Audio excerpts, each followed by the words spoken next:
episode of Electric Live. Today, since it is Beat 'em Up month, we are talking all about beat 'em ups. And joining me here on the panel, I guess we could call it, are Boghog. How's it going, Boghog? Hello. It's going pretty good. The man behind Mechanical Star Astra. And also joining is Juan Man. Hey, Juan Man. Hello. I am proud to make an acquaintance here. I hope I don't ruin it too much. This is your one shot. Oh, hi, Mark. Oh, hold on. I got some trouble with the stream. Okay, well, a good start. All right. Did anyone say anything? Strong start. Yeah, we're getting started. We got all introed up, so let's get into it. Today we're talking about what makes a beat 'em up good, what separates the great classic beat 'em ups from the bad beat 'em ups. Some of them endearingly bad, others just plain up bad. And I thought it'd be great to get both of you on here because I am versed in the genre of beat 'em ups, but not as deeply as perhaps you guys are. So I think you guys can point out some great titles that we can discuss along the way. And also because Boghog is working on some elements of beat 'em ups in his upcoming game, which is really cool, and I'm really excited about that. I wouldn't say it's like a beat 'em up element. Well, maybe there's some very general stuff. But yeah, I don't feel like an expert exactly, you know. But I'll try my best. I legitimately have no idea about what I am doing. I hope I can make it well. There we go. That's what you want to hear, you know. You come to a podcast and you want to hear the guys go like, I don't know what I'm doing, dude. I don't know what day it is. I don't know where I am. Yeah. I don't know what's going on. What's a beat 'em up, man? Where are you guys? Yeah. Okay. So, what's also great is that Boghog has a awesome list of ideas to talk about. So let's begin by talking about sort of the basic ideas of what separates a beat 'em up from other genres that are sort of similar to it, such as a run-a-gun or a platformer. What are the main elements of a beat 'em up that you definitely gotta keep an eye out for? Read the document, Boghog. Read the document. Oh, yeah, okay. Oh, yeah, I don't want to. Hold on. I don't want to read it. Okay, so first thing I'd say they're really based around crowd control, and they're based around crowd control in a very specific way. So it also includes controlling what amongst people, at least in my circles, we call it scrolls. Basically, just advancing the screen, basically. Yeah. Oh, yeah. That's right. Well, I mean. Yeah. No auto scroll in a beat 'em up. So you manually scroll. Absolutely right. That's different than shmups, and so that kind of puts it a little bit more in the feel of a run and gun or a platformer in that way, where you have to manually move around the screen. You get a little bit more control, and you can do some tactics in those games that you can't do in shmups, like just barely inching forward to activate enemies and then retreating back, beating them up, inching forward to activate enemies, beat them up, then run back. That's a classic trick you can do since it's not an auto-scroller. Uh-huh. Yeah, overall, I'd say it's like a game of spacing and controlling enemies, hurting enemies, and and one of the key aspects is like unlike a shmup. In the shmup, you have an enemy and they shoot a lot of bullets, and like there's no way pretty much to avoid the bullets. You can kind of kill the enemy sometimes, but usually you'll still have to deal with the bullet attacks. In a shmup, you don't basically say, okay, now this enemy, I can delay the appearance of these enemies, and no, the scroll says, no, what are you saying? No, I am not letting you get the enemies in a different way than I have pre-established. Basically, these Sankus will go here, and this will go here. It will look good, and will look harmonious, to how the enemies will spawn, and that's what I am gonna do. You cannot do anything about it. In a beat 'em up, it has nothing to do with that. The enemies can come out as long as you call them, basically. Right, and it's interesting the way different games can play with this. For example, there's a lot of points in Fight and Rage where you can sort of lead people out one by one, but then there's also points where the game will sort of spawn a mass wave of enemies around you, and you just have to deal. Rooms. Yes, death rooms, and you just have to deal.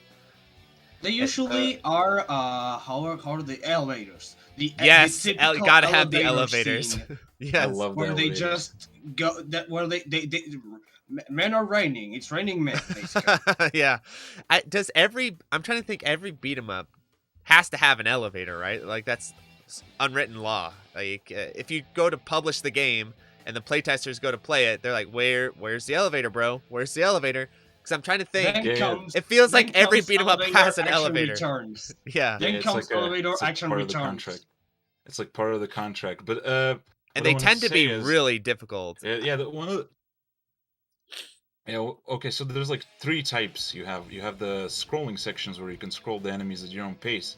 They're pretty dynamic because like you can, the faster you go, the more difficult the game, and just the faster you go. So you have like this natural risk reward element where the faster you go, the more difficult it is, but the faster you proceed with the stage.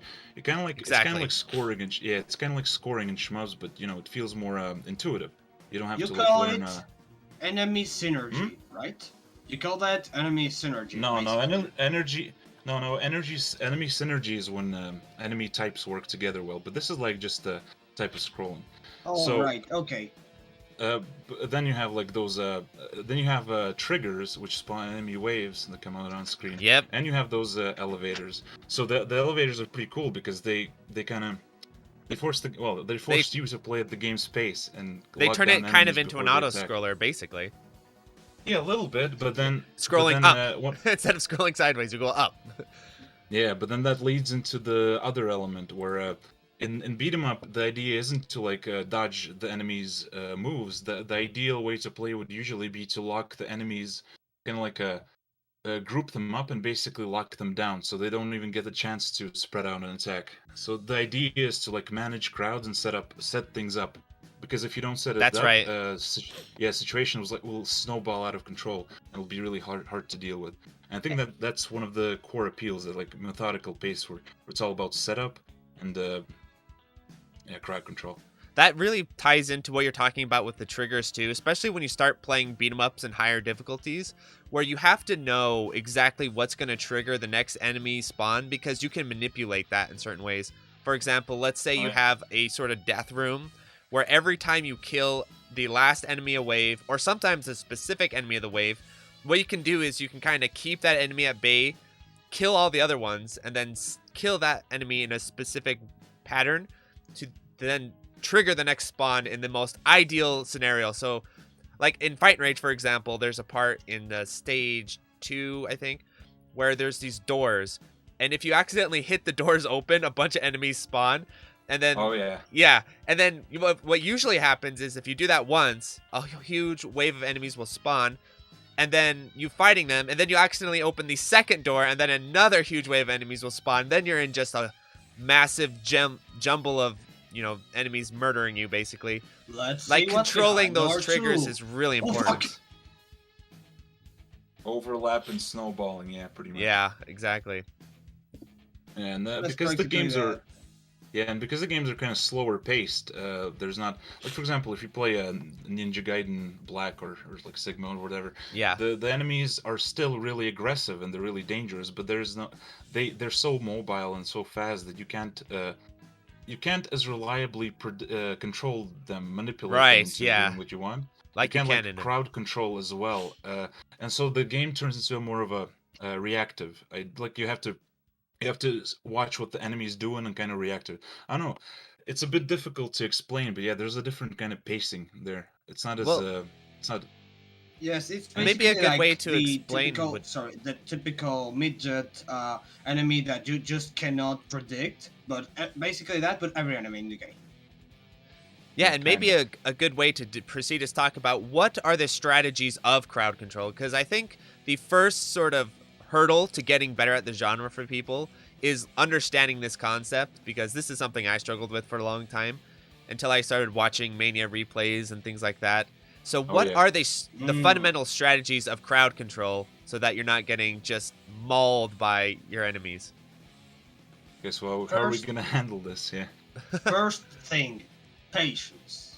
Yes, absolutely. That's everything I can say. Sometimes, but Boghog, then your like, turn. Yeah. Sometimes patience, but then in other games you really want to be aggressive and you want to lock those enemies down as soon as they appear on screen. For example, Final Fight. Like if you're not aggressive there, if you're not blasting enemies as soon as they show up, you're gonna be in for a bad time. As soon as they spread out, you're in trouble. But there's other modes too, like in Fight a Rage lot. Mania, where if you just run across the screen, the game just instantly floods you with enemies, and you're basically done for. Yeah, like you said, it really depends on the game, and this is part of coming up with your strategy for the game is knowing exactly how it triggers and part enemies of the and game. rewards you for taking enemies out. Because sometimes, like he's saying, being patient is really useful because you want to pick them off in small groups rather than getting swarmed all around you. Yeah. Really controlling that, and sometimes you just want to go aggressive. It really depends not only on the game but also situation. Another Right. thing is basically just getting them on the same screen. That doesn't work on every game, but it typically works. So Yes. you kind of funnel them towards one area and have them approach you. That one of the benefits with that is that you can often grab enemies and throw them into other enemies. Yes. So you can. That's happening right now on screen. Exactly. That's Oh, yeah. I would say the first rule would be try and get the enemies on one side of the screen and have your back be clear. Because what happens a lot is you're going to get sandwiched where you're punching one group of enemies and then another group's going to walk up behind you and hit you over the head. Happens all the time. Your recovery frames. Yes. During your recovery. Basically, what many beat 'em up speedrunners do, or especially a Streets of Rage 1 speedrunners do, is basically pick Blaze because her throw sends enemies farther away, and that makes enemies the other enemies that are in the way. It also hurts them more. Absolutely.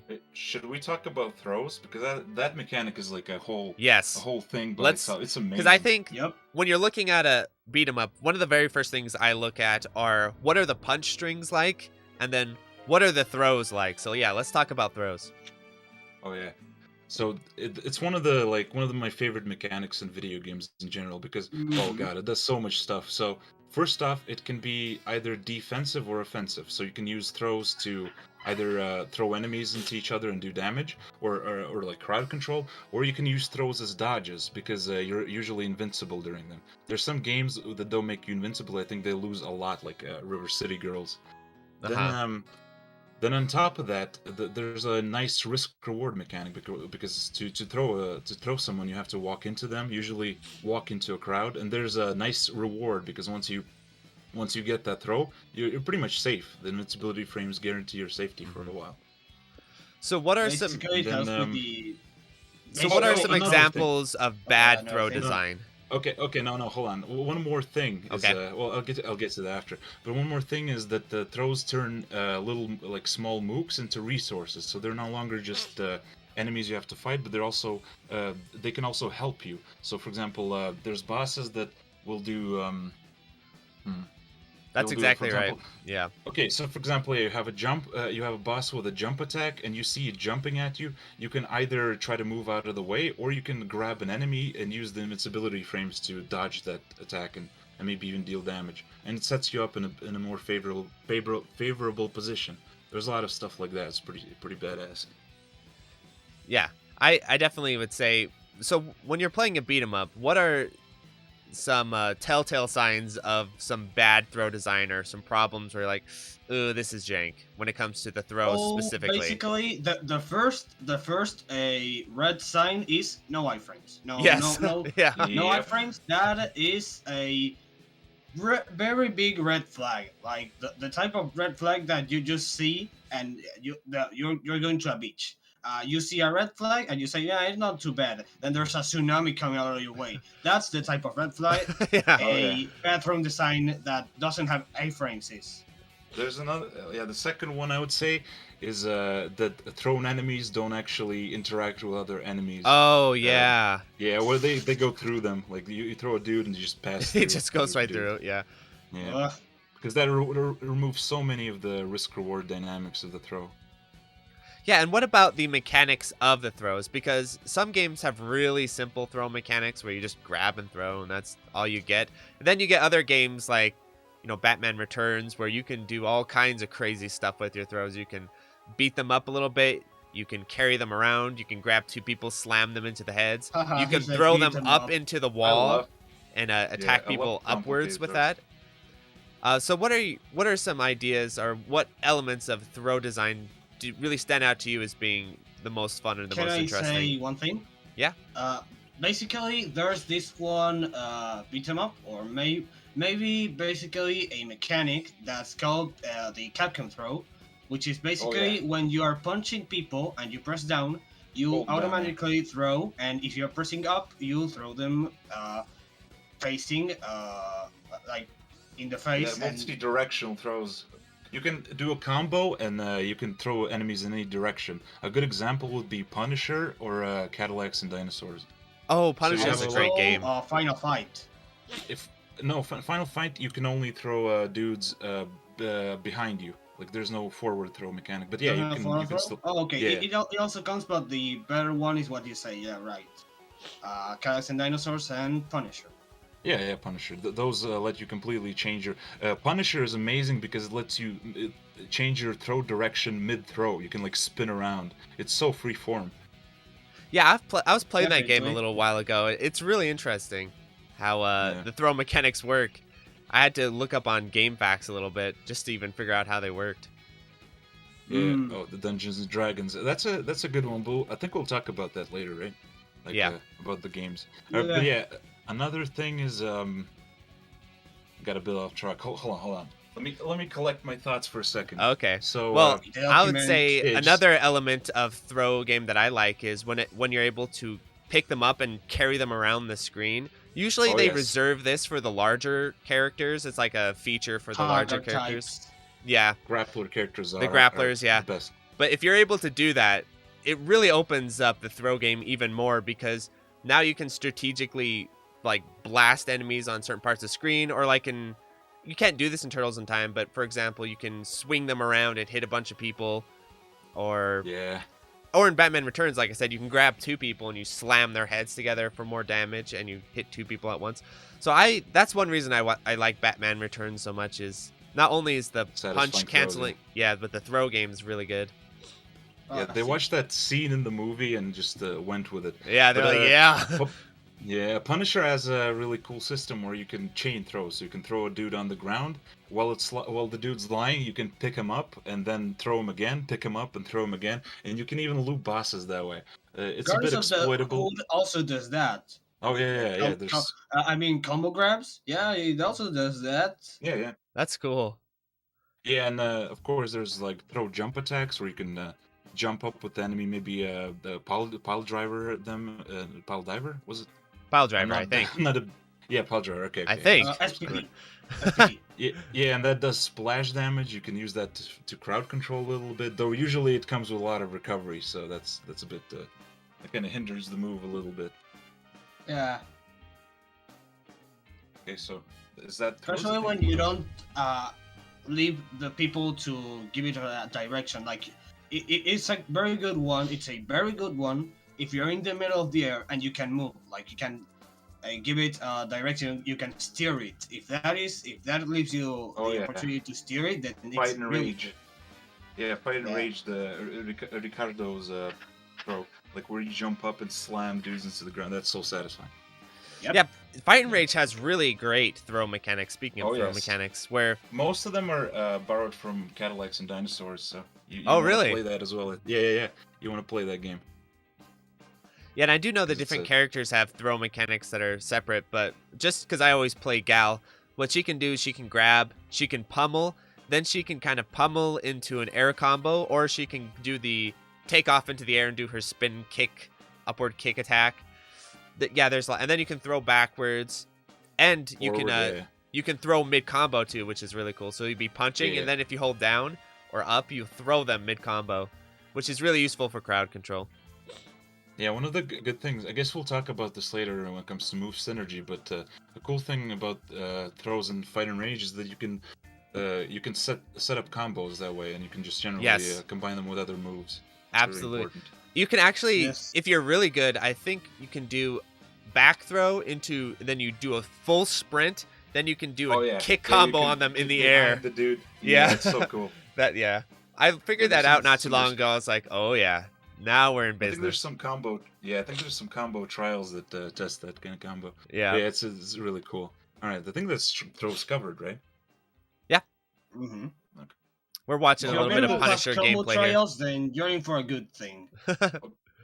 But how about a related the super mechanic, which drains health? 'Cause Yes. that's also really cool. That's really common, yeah.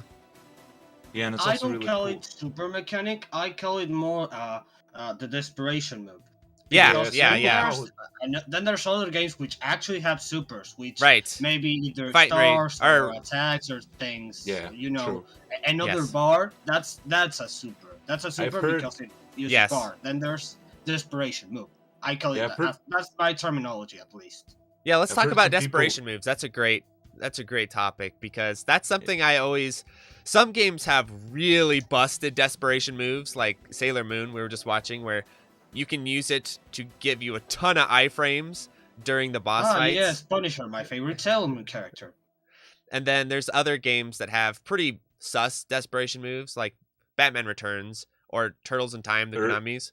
Their desperation moves aren't all that useful, I wouldn't say. Yeah, I've also heard them being called Super Joy. I don't know what, like Super Joystick, Super Joy. I don't know. I Yeah. don't know what's going on there, but yeah.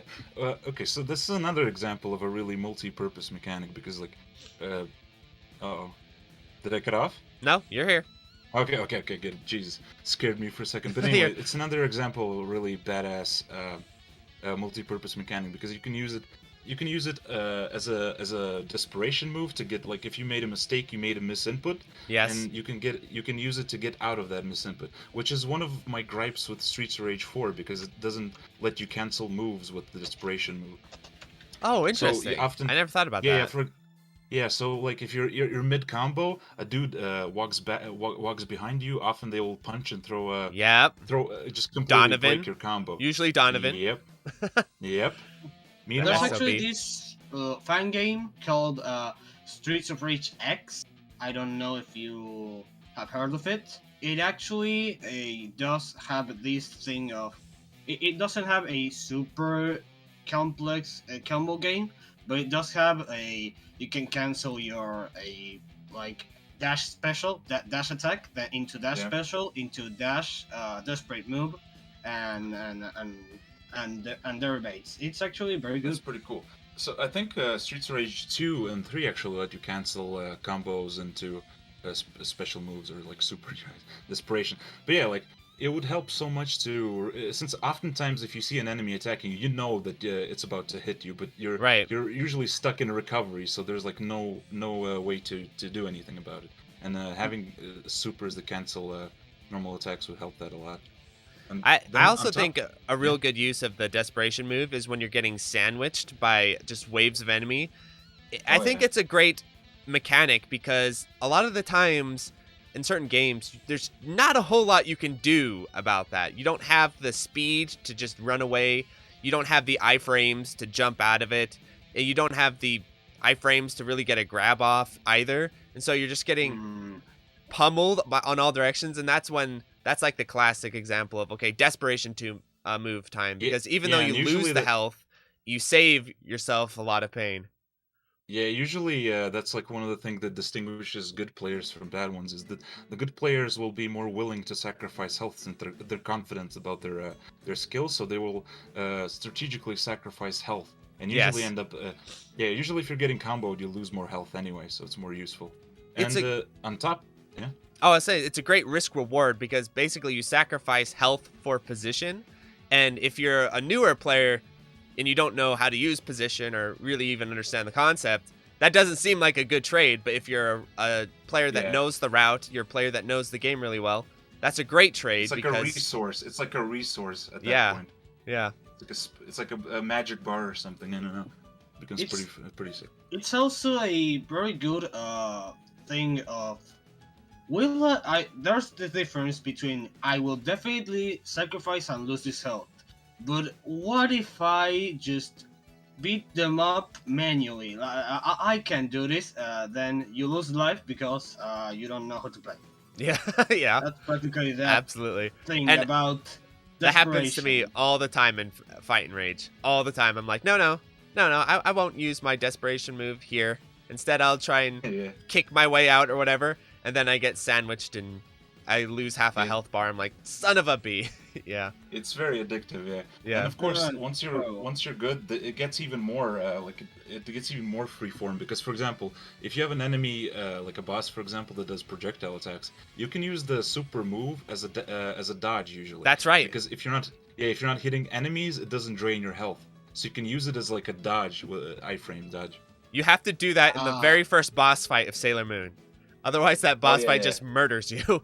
Yeah, So- the electricity. Yeah. One thing which might not be a complete red flag as in the same level of no iframe throws, but it might be a orange flag if you do your desperation move, don't hit anything, and still lose life. Yeah. Yeah, That that sucks. might be a kind of red flag, or That's- at least an orange one. That's the Yeah. guy took the day off finishing the code. He's like, okay, I don't have time to register the hit and calculate that. Let's just make it fixed so that every time you do it, you Yeah. just lose health. Yeah. Yeah. Are there I'm some pretty games, concerned, Boghog? I feel like there are, but I can't quite remember that they will sort of scale the health you lose based on how many things you hit with your desperation. I swear I've run into that before, but I'm not entirely sure. I don't think so. No, I can't think Okay. of any example. That It would sounds suck, kinda. horrible. Yeah, it would suck because then it'd be so inconsistent. You know? Yeah. I do know. I I know, almost at thought least, Fight never Rage heard did of something that. like that, but maybe not. Never heard of that, but I do know about Streets of Rage 3. I knew Streets of Rage 3's bar, where if you do your desperation move without the free bar, I call it the free bar because it lets you do the desperation move. Like it's the cooldown time. Yeah. But while you do it, while the more how is it? Yeah, the more empty the free bar is, the more damage you take. But that's the closest thing I have heard to scaling, damage scaling of sacrifice. Right, Yeah, I you want it to almost be feel like Fight and consistent. Rage does something like that too, with its because the way it works in Fight Rage is if you have your super bar and you do or whatever it's called, the special attack bar, and you do it, Yeah, you it's don't. borrowed from Streets of Rage 3. Yeah, roughly, Yes. as a yes, mechanic, yeah. but if you have more of that bar built up or you're hitting less enemies, I feel like you lose less health, but I could be wrong there. Oh, okay. I'll have to That's double. exactly be a that. I'll have to that'll double be check that. Okay. Another thing that you can do with throws is actually set up boss loops. For example, if a boss has a wake up attack, like Yes. if you knock them down there, you can avoid that wake up attack and then be in the perfect position to either grab them or start like a punch combo. And of course, another thing that you can do is just use it to manage crowds. Like you have a bunch of enemies spawning, since it usually has really wide splash damage. You can use it to set up crowds the way you want them to be. Yeah, and also tying into what we're going to talk about next, when it comes to punches, sometimes having throws has less recovery for large groups of people than if you do your full punch combo. And so that's another Yeah. smart place to use throws is if you're getting kind of crowded Uh, and you need splash damage with low recovery, sometimes a nice quick Yeah. throw can get you out of that not situation. only that, not only the low Splash damage is recovery. called right. Yeah, not only is there a short recovery sometimes, but there is also often invincibility frames like a second after you finish the throw animation. So Yeah. you can move around and punch while being invincible. And that's really, really satisfying since you can use that time to set up even more stuff. Yeah. More damage. Yeah, so I see. we touched a little bit on some of the issues with bad throws. One is bad iframes. Another one I would say is long recovery Not after your iframes. throw. Yeah, like low Okay. iframes. Another one is a long recovery after your throw. So you throw and you're just kind of stuck in your animation forever, and you get beat Guardians up. of the Hood does that. Yeah, and you get No beat up splash, during your like, animation. Small hitbox, small splash hitbox as well. Yeah.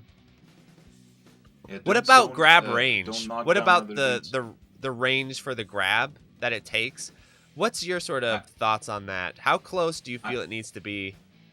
I have no idea. I never thought about that. It's I like completely did think field based, about right? Yeah.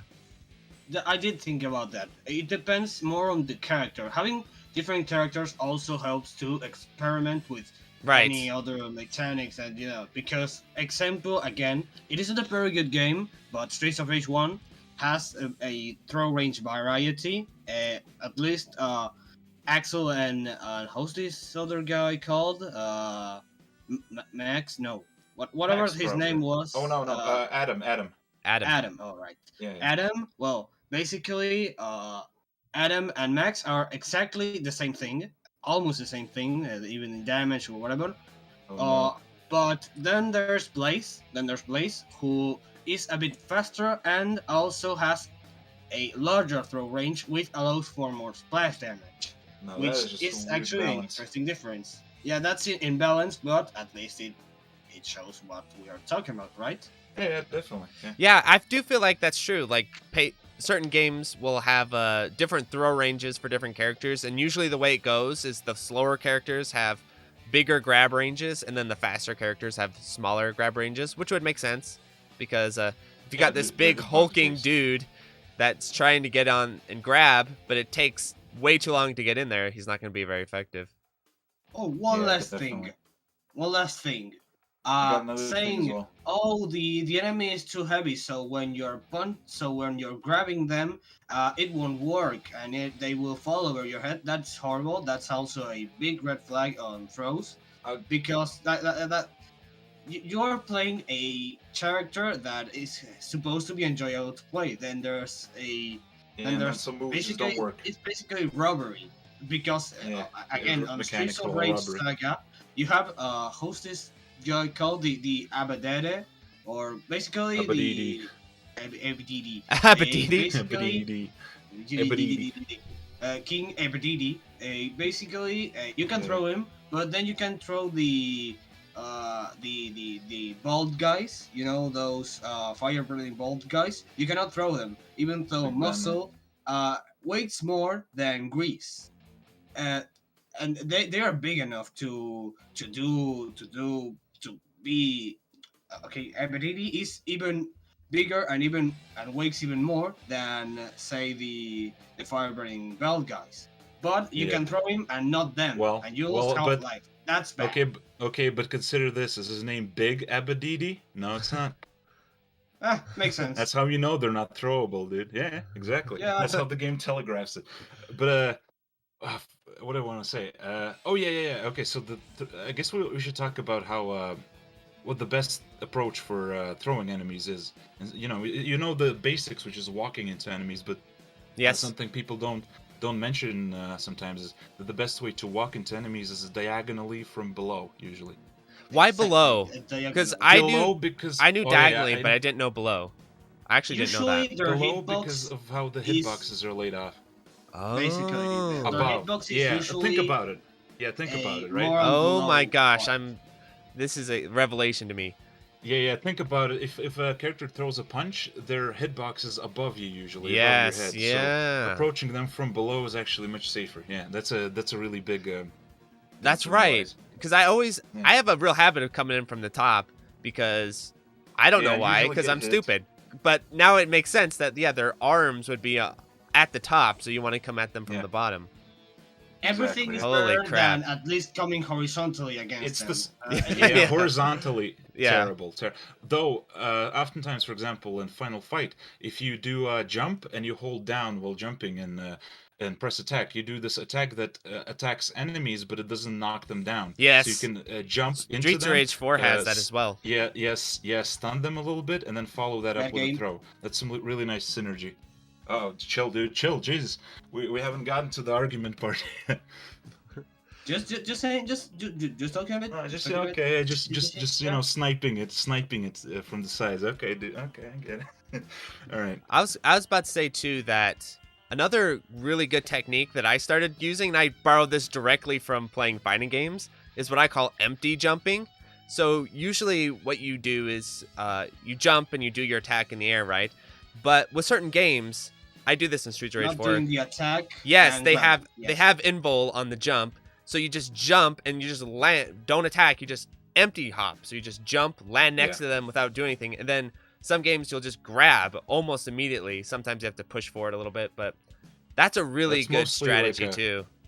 Yeah, that's mostly for Streets of Rage 4. It's Yeah, that's kind of big. more rare in other types of games because usually, like, if you do that in Final Fight, you'll just get uppercutted. Like, they have anti-air or even Fight and Rage. Those like those Muay Thai. I don't know. Depends though. I think I'm mispronouncing it. Some enemies that you say, in Fight and Rage you do want to do that on certain enemies though. The wolves, that claw. Oh yeah, because they can't. They have no anti-air attacks. Yes, that's the big distinction. Yeah. So also that's the thing to check for is if they have an anti-air or not. If they don't, they tend to have a really strong horizontal coverage, so it's hard to get in on them. Well, it's all about empty hopping on them is good. I shall see my cow, and that cow will be getting punched in the face. Wait, what? What were you saying?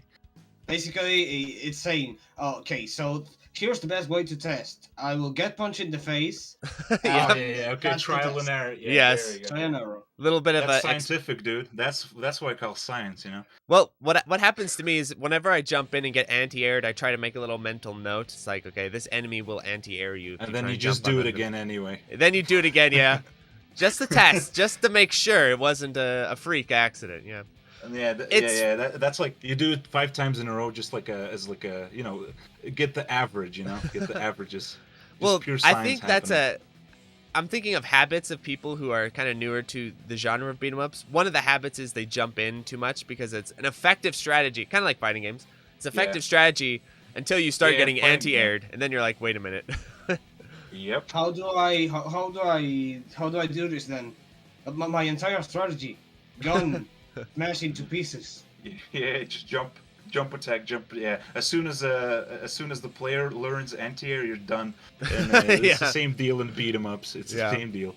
But okay, but though jumping, usually your jump attack has a really. Well, I guess we should cover everyone knows what hit priority is, right? Yeah, let's talk about it. Yeah, let's talk about hit priority a bit. It's the way how the hitboxes correspond. So if you're punching an enemy, if their hitbox is big enough to hurt you without them getting hurt themselves. So or the other way around. Like if the player has hit priority, and if you punch an enemy, then at the same time they're punching you, you'll probably hit them before they hit you, and vice versa. So yeah. Yeah, and it's interesting how different games calculate this. Some games, a lot of games, especially older ones, you just win or lose. It just, did you win or did they win? Some games, like Fight and Rage, you can actually clash, and you take a little damage, and they take a little damage. But that's a little less common, I think. Cool. Yeah, it has a cool mechanic. But another of Shunman's red flags is basically if you encounter an enemy and they do a shuriken-like movement, and it actually acts like a shuriken where they are, when they get iframes themselves, you're in for trouble.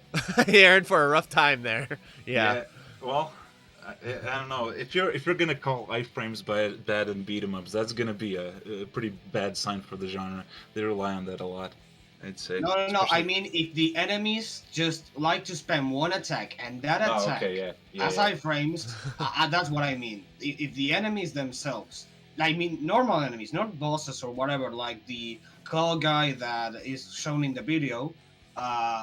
If a normal enemy just does a shuriken, it acts like a shuriken, then that's hard. Mm-hmm. That can be brutal, absolutely. Yeah, might as well give the enemy proper supers, or they're fully invincible at that point, and unlimited. Might as well. Yeah. Okay, what did I want to say? Well, we could also talk a little bit about movement mechanics, because that kind of ties in with jumping and grabbing. As far as how do you get around screen. Different beat 'em ups handle this in different ways. Some beat 'em ups have very fluid, fast movement mechanics like Fight and Rage.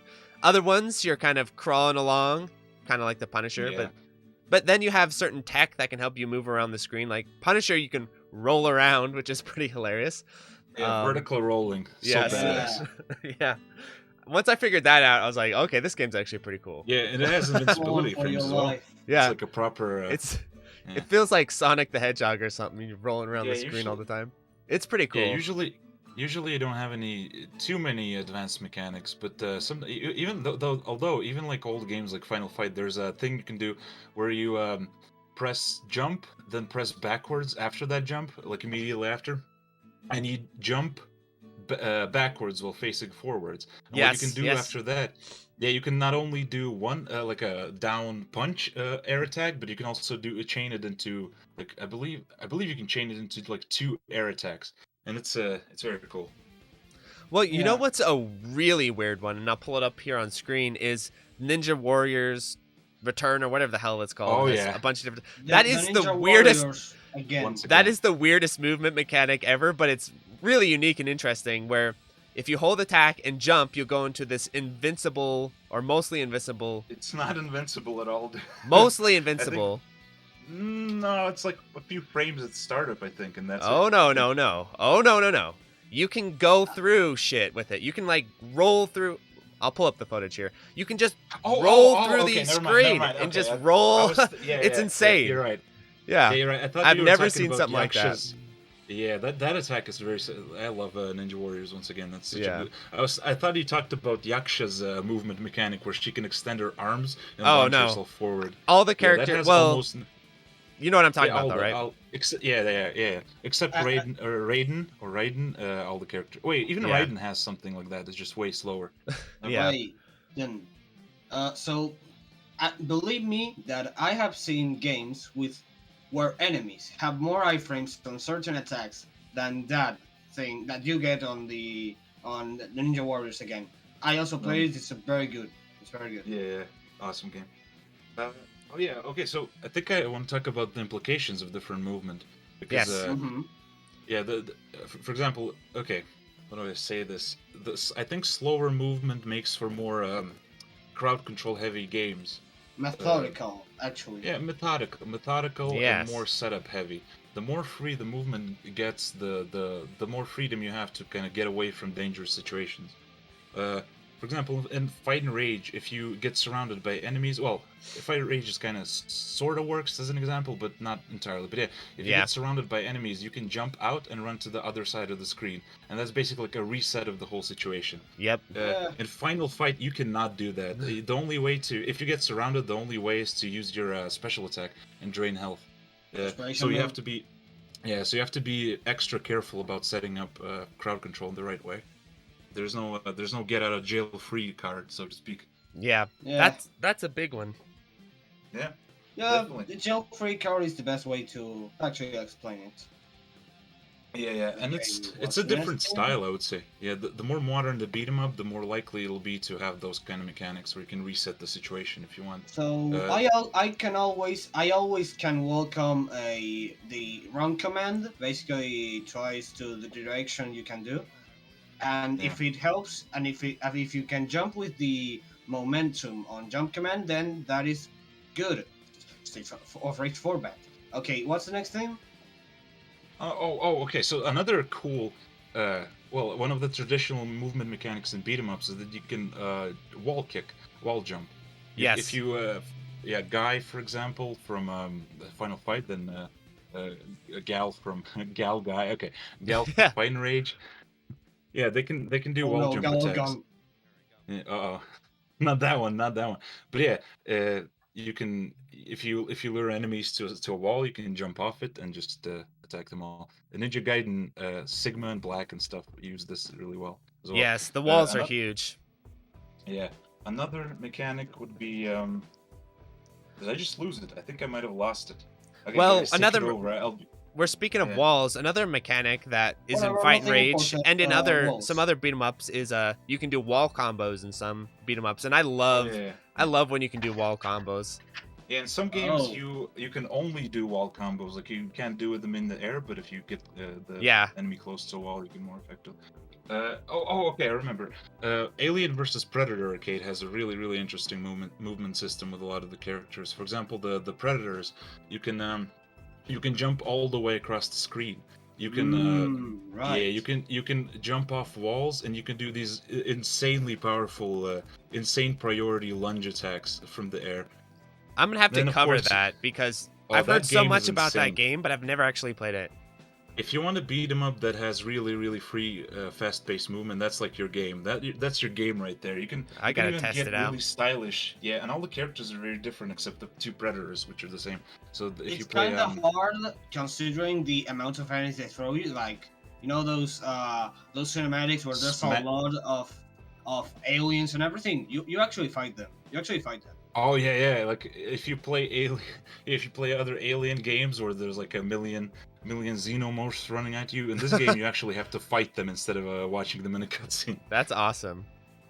Yeah, Yeah, that's Though- definitely though gonna as- get coverage. Though as a result, I think the game is more a little bit less crowd control based. You can even like jump side to side and kind of use your shot. Oh, it also has long range shots that have infinite ammo. that have, Oh like, wow, recharges. that's No, interesting. they don't have infinite ammo. It's basically if they have infinite ammo, when you pick up an item, and it's basically another bar. But Yeah, but no, yeah. You have a normal shot which has infinite ammo, and then you have a lot of weapon pickups. So it almost feels like a run and gun at times. It's a very cool Interesting. game. I would recommend it a lot. It's a very good mesh in between a run and if Capcom did this beat 'em up, then it may be probably good. I think all of them are. I don't think there's a single bad one on their library on arcades anyway. Not sure. I'm just not risking it. Huh? I believe Just in case. Insurance. Yeah, insurance. Okay, I get it. Wait, Maybe there's a stinker. it's almost wasn't the original Street Fighter almost like a beat 'em up, right? Where it was No, Final Real- Fight was supposed to be Street Fighter 2. I think that's what you're thinking of. But Or no, Street no. Fighter I'm talking about the 94. original Street Fighter. Like it's so much more primitive than Street Fighter 2 that it's maybe, like yeah. it's not Yeah, far away yeah, from I being know a again. versus beat 'em up. Yeah, Oh, it's well, no, I guess you could actually say it's a boss rush because you just play one character, and that it also has to do with Pit Fighter. that. And Oh, yeah. There's. I, Oh, yeah. by the way, here's where I combine the movements and things with wall techniques. You can do wall combos, but in Pit Fighter, the wall combos you because it pushes you back and gets you into the enemy. So there's the wall combo for you. Okay. The well, wall first- combos okay. you. Yes, have 2 I know, points. it's actually real. Believe me. Yeah, I have 2 points. Okay, keep this one in mind so I don't forget it. Okay. M Night complained about at some point he complained to me about enemies getting knocked off screen, so I'll have to address that in a little bit. Yes. Another point I wanted. All right. Yeah, another point I wanted to mention. Oh my God, is it gone? Is it gone? Did I just lose it? No. Okay, let's Brain just talk melted. about that. All right, Yeah, let's just talk about that. off-screen enemies because that's a huge one. Yeah, okay, guys. This is one that I have a lot to say about because I have a real pet peeve with games that keep the enemies off screen for too long, or that have enemies that will like whip you from way off screen and attack you from way off screen. I would say that the ideal is try and get these enemies back on screen in a relatively effective manner that doesn't involve you getting murdered from off screen all the time. But Streets of Rage 4 has the best system where they just bounce off the edges of the screen. oh, that's right. Streets of Rage 3 has the worst system, actually. Streets of Rage 4 has the best system, you can say. Yeah, that's what I But meant. Streets of Rage 3 has the worst enemy system on the concept of off-screen enemies. They I don't. They rarely go off screen though. Like they bounce off, right? Kinda, but if you fight them from the left. If you actually get them on the right, by mistake of course, they just act like you normally have to go like to the right to kill them, basically, because when they are not, they can even be positioned on the screen, but you can't Okay, I hit get them. what you mean. I get what you mean. Yeah. Yes, that exactly. in Okay, yeah. in the Ninja Warriors again, I'm watching it now. That one's okay-ish. It's not horrible, that one's but the opposite. yeah, but it's not great Okay, because they actually, get off screen and it takes forever to get them back on screen, What and did he do to them? they can attack Actually- you from off screen too. Actually, the main thing. Okay, so in the original Ninja Warriors, getting them off screen was the goal. As soon as you get them off screen, they can't actually attack you. Mine is like 2 enemy types, and you can attack them. So you can get them to the side of the screen and basically slash away nonstop. Right. With the remake, they added more enemies that either attack you from there or jump out of the screen. Yeah. So I don't know. I think On it made Streets the of game Rage better 3, on Streets of Rage 3, it's the exact opposite. though. Oh no, yeah. That's a really nasty one. To give an example of why then we didn't talk exactly what happens, but the exact opposite of Ninja Warriors. So that's the thing.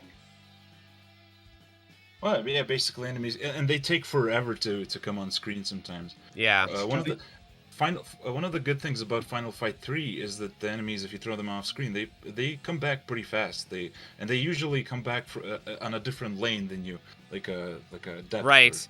Or, The Konami beat 'em yeah. ups are pretty good about this as well, where they'll basically what happens is they won't attack you from off screen. Instead, they will sort of respawn and hustle back on screen, but usually at an angle that's kind of a different lane from different you. position. Yeah. Yeah. I think that's it a just pretty makes things more... decent way to do it. Yeah, I but don't then, like Konami beat 'em ups. Well, I think Konami is like Konami has two sides, like Twisted, nicest guy you'll ever meet, and Twisted fucking psychopath. That actually makes sense. Yeah. Yeah, with the arcades, a lot of their arcade games are so jank, especially the early ones. But then later, I think they looked at Capcom. They're like, okay, these guys are actually doing good stuff, and they started their beat 'em ups got a lot better. Violent Storm is actually good because it yeah, Violent Storm. And Metamorphic Force, they actually do the things that they copy Capcom, so it actually ends up well. Yeah, there's that another Vendetta, right? Or was it Vendetta or something else? There's something else in the series of Violent Storm, Crime Fighters second game. Okay, Vendetta, that's a good one. That feels very different to Capcom games. That feels more like a Double Dragon than anything, and it's a really good game as well. It's way more slow paced and methodic. Yeah. Okay, so what do I want to say? So, did you have anything else to say about off-screen enemies? Oh yeah, okay. Consider this argument, right? If the enemies are constantly going off screen, maybe you should get good and not throw them off screen. I guess. Yeah, it's fair. It's in a way it's a fair thing to say, but that doesn't make like the learning experience less frustrating. My big problem with it isn't necessarily like, oh, it's too hard. My problem is just the pacing. Where I don't like to sit and wait around for enemies to come back on screen. Yeah, I know, but... And sometimes, sometimes the game rewards you for doing that. Like, it rewards you for getting them off screen. That's a really bad one. Because... Oh, here we go. I just got sliced off screen by a sword. But it rewards you for getting them off screen because it's advantageous. But it kills the pace because you're just sitting there like, okay... I know you're off screen. I know I'm gonna stab you as soon as you get back on screen, but now it's a waiting game for you to come back. You cannot go. Basically, you cannot go your optimal combos. You cannot go as fast as you like, and it's not as fun. Basically. Yes, yeah, it kills the pacing. That's why I do like minimal off-screen interaction, like either a wall there, like in Streets of Rage, or they just hustle back on screen at a fairly room-based. Yeah. It can also hurt you if there's time, if there are time issues. I don't know if you get me. There's limited time, basically. Sailor Moon. Okay, but the big time that just goes higher numbers, like it's Guilty Gear Strive with 5, 4, 3, 2.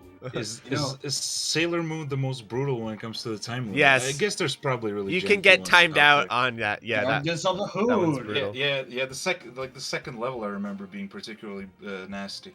The warehouse level is brutal. There's a time. Okay. There's a time section in the where warehouse where you fight level. Liu Kang and everything. Yeah. If you don't break the game with infinites and everything, which I know, you aren't beating him. You ain't beating it.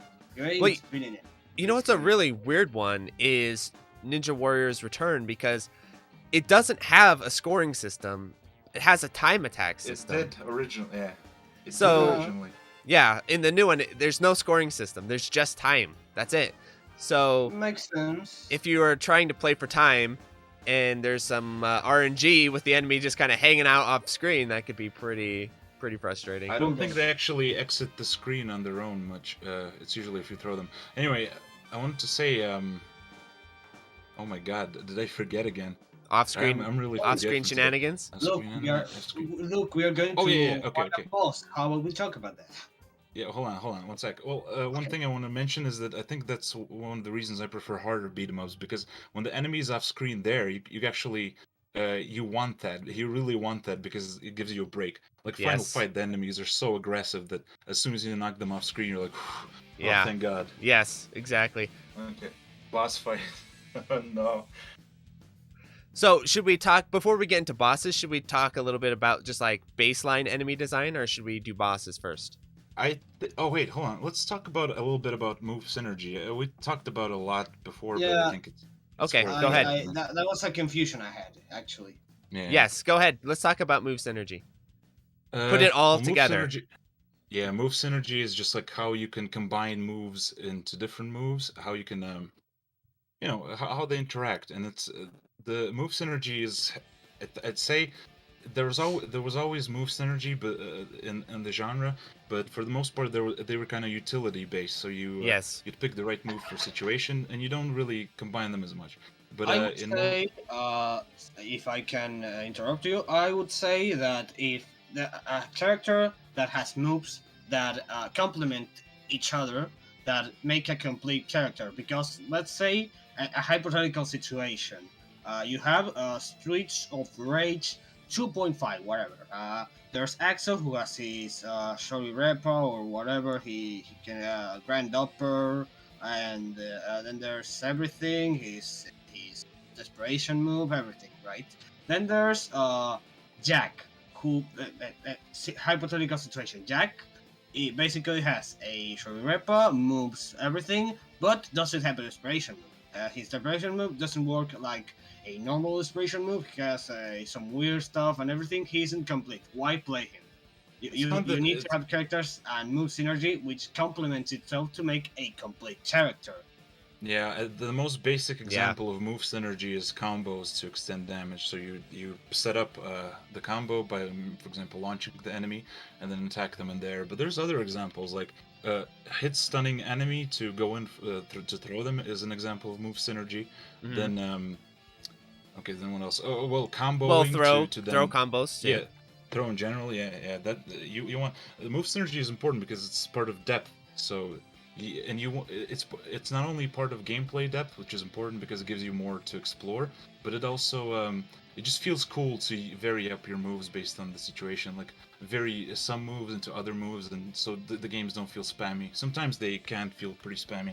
And I would say too, probably the idea is you want moves that complement each other's weaknesses and strengths. So let's say you have a character that has really great throws, really great coverage, but is really slow and has really a lot of trouble things attacking from behind. You want some sort of move out there that can cover you when enemies are real close and attacking you from behind, like a desperation move that does that. Yeah. And when you have characters that don't have that, it can get real frustrating. So it gets to a point where you say, why play them? Yes. There's the difference in a complete character and a non-complete character, so never play Jack. If you're in that alternate universe where Streets of Rage 2.5 exists, never play Jack. Never. Well, I would say like if you find a move really like if the game has only one useful move, but that useful move is like a throw, it's really really fun. Then it's still a good game. For example, King of Dragons that has one attack and potentially a block button. Well, not a block button, but like a block mechanic, and that's it. The game is still a blast because of the enemy design, because of how like the crowd control works. It's still very fun to play. You made it. It's just a I think another example of move synergy would be I think Streets of Rage 1 Blaze in Streets of Rage 4, where she's got this massive jab. It's this magical move. You can just jab your way through most of the game, but she has like no anti-air. And so when you get the enemies that jump in on her, it becomes a complete nightmare. And isn't that just a weakness? What moves do you use to compensate? That's what I was about to say. Is there's her jumping kick. That would be the move, right? Jump in the air, anti-air. That thing doesn't cover jack. It does, so you just get whopped. That would be a good example. Yeah, that's good. A move synergy where give her jumping kick a little more anti-air power. That way, the jumping kick complements her massive jab. Best Capcom. Hold on. Someone asked best Capcom beat 'em up for beginners. Play Punisher probably. Yeah, Punisher is a good one. Give that a shot. That's or maybe Cadillacs and Dinosaurs, Alien vs Predator, or Nope, King of Alien vs. Dragons. Not Alien vs Predator. What about the Final Or Fight Predators. games? I would assume Pre- like the earlier Final Fight games would be a good place to start. Yeah or no? They are not. The first Final Fight is a nightmare. Don't play that until you play until you can once you see a lot of beat 'em ups or you really like the style of it, because that game is gonna drive you nuts. What about the later ones on the SNES? I actually have not played Final I'm Fight not a fan that of much. them. Well, they are pretty easy, but I would say that they're missing a lot. Well, the common problem with is that The like pacing is really boring and it drags on too much. I think Yeah, a and really enemies- fun beginner, just in general, it's not Capcom, but I think a really fun beginner beat 'em up in general is Turtles in Time on the Super Nintendo. That's a fun one. Yeah, Fight and Well, Rage. that's an easy one and a fun one. So if Yeah. you want a good to begin with a beat 'em up, then I guess that works. Yeah, I think it's a great one to begin with. And you can put it Yeah, on I think- hard mode if it's a little too easy to put on normal mode. Or a hack or whatever. Ninja Warriors once again on normal is very doable. Fight and Rage is really balanced. Like it has a difficulty setting for every skill level. Yeah, Fight and Rage is Beginners great. but it's almost it was 1 hour and 20 minutes, right? Something like that. It's very Yeah. long. Okay, so I want to mention another thing that I think it's like a basic appeal of the genre is that it's very decision making heavy. Like you're Absolutely.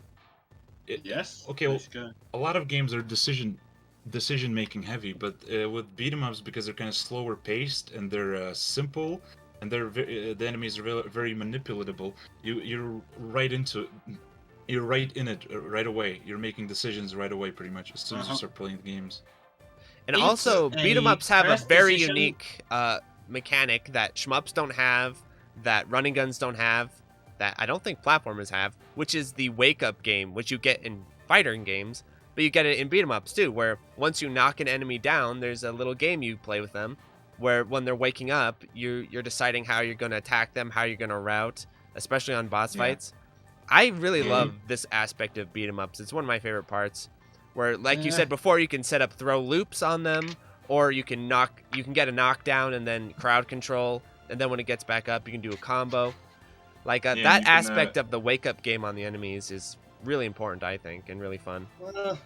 Very much. Yeah, and and of course you can do the desperation attack to invincibility frame from if they have a wake up attack and all that stuff. Yes. Very. And another unique thing is how they mix randomization with memorization. They're a really addictive mix of the two. Yes. So you have a lot of memorization involved, similar to shmups. Yep. So you have these encounters, but there's also so much randomness. The enemies behave randomly, their attacks randomized. So you have a general plan. In between runs, you make a general plan, you memorize it. It creates like a satisfying learning curve where you're always planning, but it also means that your plans never go perfectly, and you always have to adapt and adjust. It's really addictive to play. Yes. Very great combination of those elements. Yeah. Absolutely. It's basically a quick decision making, but not as quick and exact as you would say a fighting game against someone definitely. who is a good at the game. But at least you can at least say it is a very good reaction time for that matter. Yeah, So, yeah. it's like comparing it to shmups, for example, like Dodonpachi. If you want to be really good at Dodonpachi, you basically need to just get everything very, very specifically routed, and enemies are going to act the same way most of the time, all the time. It's like very predicted in a lot of ways. Scoring incentivizes this. Yes, but in beat 'em ups, this is much less of a thing. Like, you do want to memorize, like you said, a route. You do want to memorize a sort of general strategy. But for me anyway, I usually don't get this down to like the frame or anything like that, where I'm like, okay, on this frame I'm gonna punch 4 times, this frame I'm gonna jump. It's not quite like that. It's more like, okay, I want to get these enemies on this side of the screen. I want to have them spawn here. I want to get a throw off here if I can, but it's not as planned out. Less rigid. It's less rigid. If your friend invites you to their house and says, and you play a video game together, and he says something along the lines of, "You have to do some type of routing. Get out of that house immediately." what type of beat 'em up or what type of person would play like that, a beat 'em up, basically. I feel like Fight and Rage Turbo Unfair might actually be one where I have to literally route it out like Dononpachi a little bit, because man, that that mode is hard as hell. Yeah, but then unlike Dononpachi, even if you route it out, things go wrong not just because you messed up some inputs, they just go wrong because the enemies decide to fuck you over sometimes. Yeah, exactly. Yeah. It's actually very fun. Yeah, I think they make for pretty entertaining stream games if you play them, because I there's think so much so too. unexpected shit. Oh, Yeah. dude, have you guys seen Anthopants play Streets of Rage 4? Because No, I haven't. That's some of the funniest shit I've ever heard. He gets so mad because the game just constantly throws these bullshit scenarios at him, and he gets so irritated. Is he trying to go for a mania speedruns clear or speedrun or whatever? He speedruns it. Yeah, he's a speedrunner. So maybe we should talk about that. I don't know if this is in the schedule of the outline yet, but it is something I definitely want to cover, is playing for score versus playing for time in beat 'em ups, because they're a weird genre where it feels like, depending on the game, playing for score might be more interesting or playing for time might be more interesting. It's not as concrete as other genres. Which direction is more interesting? Yeah. One thing basically is the fact that Streets of Rage 4, you can speedrun it. You have to speed walk it. Get? Understand? Okay, dude.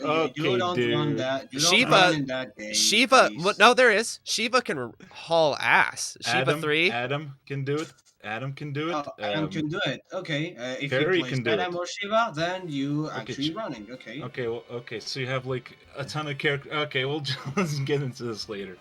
Okay. But anyway. Well, some characters can't run, like Blaze, Streets of Rage 4 can't run. They can jump. Speed jumping. Speed hopping. But but I think bunny hopping, Quake basically. But what's interesting about beat 'em ups in a speedrunning sense is I don't think well, of course having good movement is good, but usually the challenge doesn't necessarily come from the movement. The challenge comes, how do you take out enemy waves as soon as possible? Like, how do you murder things? Yeah. And that's what's interesting, is because in some games that can make for a really fun sort of experience. But there might be, even when you have, for example, infinite combos, right? You have this infinite jab combo with certain characters. They'll be slower. You can take that will be slower, exactly. Yes. Either so, if you have a big wave, you can do the infinite combo jab until you have it on the correct life to finish them off with another move to save time. That depends very much on the game and very much on the strategies. The more depth there is to it, the more interesting speedrunning will be. Yeah, speedrunning, it kind of amplifies all the elements. If the game has a lot of bad elements, they get worse. If the game has a lot of good elements, they'll get better. And it gets more intense and just, it's like a stress test. But, it is interesting, though, with Streets of Rage 4, because you lose one of the element, I'm assuming, which is the chaining, because certain chain setups are not time effective by any means. So that one's an interesting one, because if you play it for time, you're not going to really play it for the score. Yeah, I think there's I have something to say about that. I think with scoring, time is very well. Not only it's a similar thing as in with the run and guns. I think one of my pet theories is that shmups developed scoring specifically because they couldn't use time as well as games that had manual scrolling. So they had to like compensate for that lack of depth with really advanced, really deep scoring systems. But in run and guns and beat 'em ups, you can just use speed as the same basic metric. So you have. And it's very intuitive. Speed is very intuitive. It doesn't require you to read up on anything. It doesn't require you to interpret an abstract system of numbers. You just know that something is faster and slower. Well, I'm gonna make actually a whole video about this with certain arcade genres too, because it is interesting how different modes of play can sometimes playing for speed can make them much more interesting, such as Metal Slug, where playing that game for score is a slow crawl. That's like an hour and a half it's long. Basically, not dying, and not dying is practically the best way to score and getting all the how is it, the hostages and Uh-huh. everything. Oh, dude. But Oh, you're then like a there's- little baby. Have you not seen scoring runs of Metal Slug, dude? That No, is there- I not never the only played thing. that. There's the Oh my milking. god. Okay.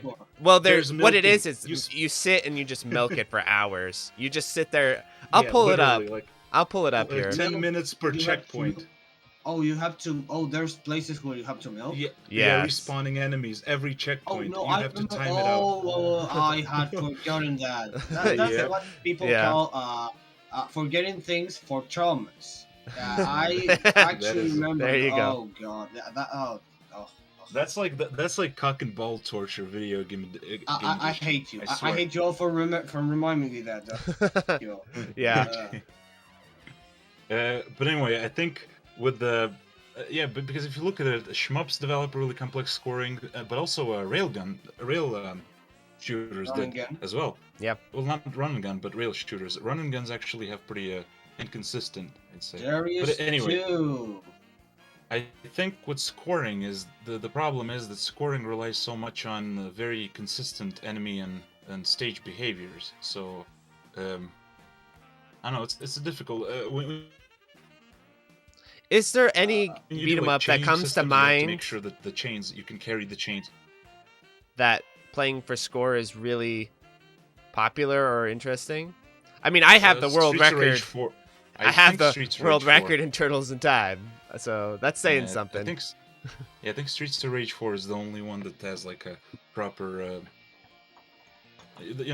But then there's also people who play I could Final see- Fight for score. I could see think Fight and it could- Rage. I could see Fight and Rage's scoring being pretty good because it's Yeah, kind of based yeah. on Because of it's the based on combo combo game. and time, right? So that could be Yeah. really Yeah. interesting.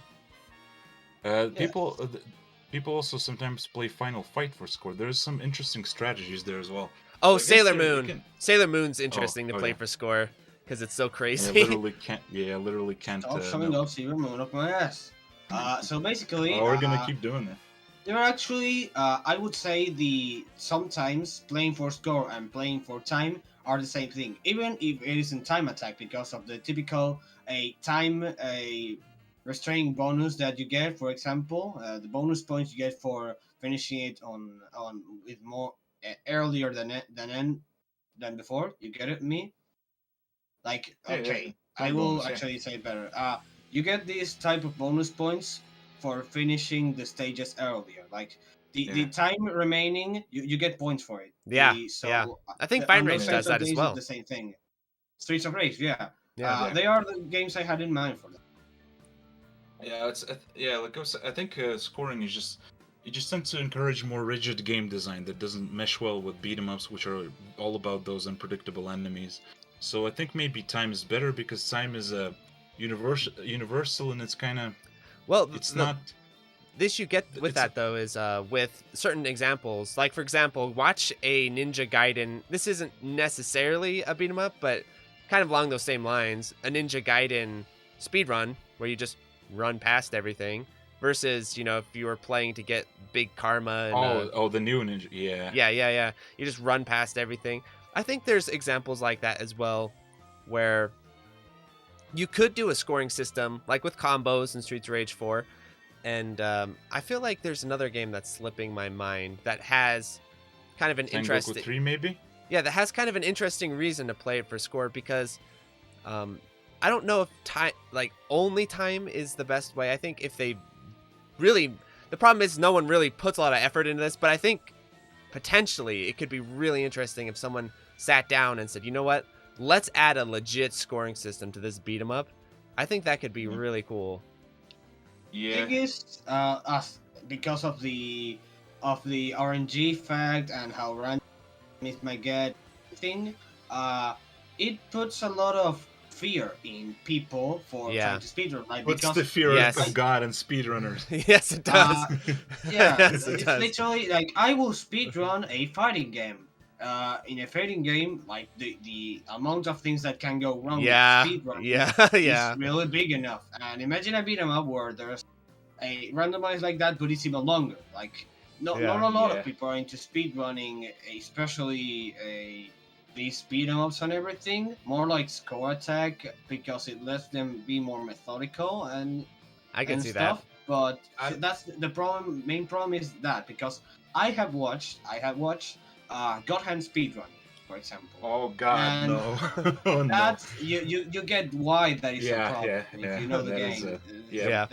Well, things like that tend to happen. Consider this, I have Boghog, 2 points after that. Yeah. that I've been thinking about.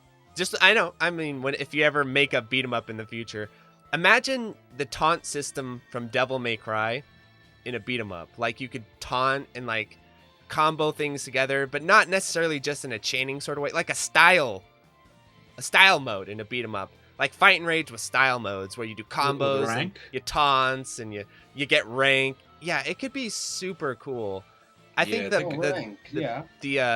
potential in the genre is there. I just don't think it's been an idea. So you could literally have a caravan style system. That would be cool too. Yeah. Yeah, that would be badass.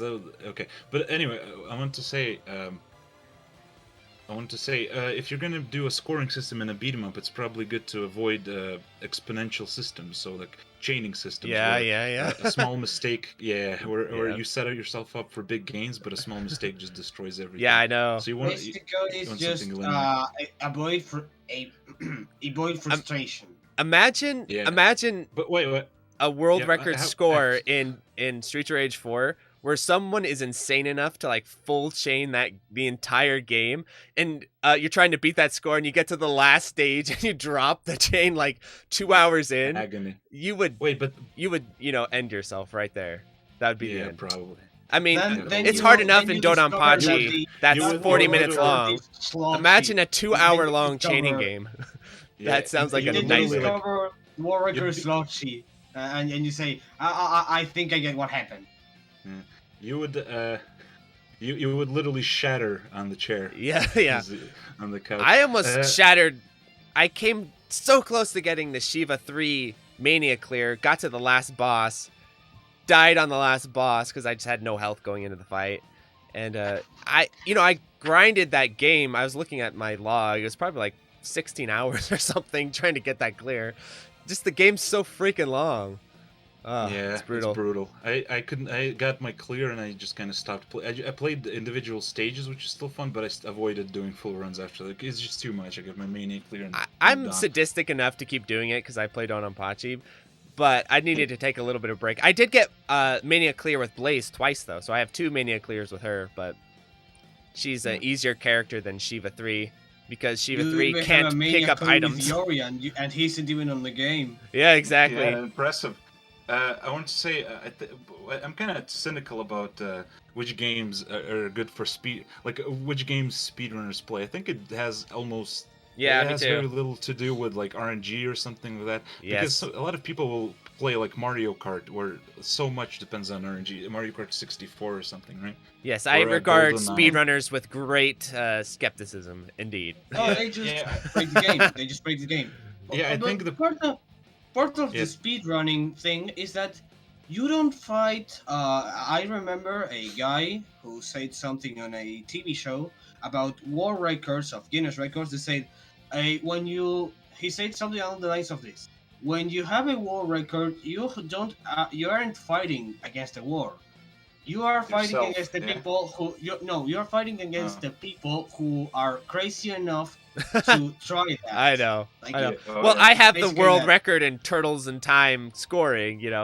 It's like, if no one cares, how meaningful is it? I'll tell you, it's not meaningful at all. I'm still waiting for my trophy. I'm still waiting for my prize money in the mail. It just hasn't showed up yet. I have invented Death Smile speedrun, and I also have the world record of Hokuto no Ken 6 and Hokuto no Ken 7 from the SNES. They are fighting games. They are horrible, and who cares for that? No, I don't. Yeah, I played some custom user-made tracks in the racing game, and I got the top times, and I was like, another world record, boys.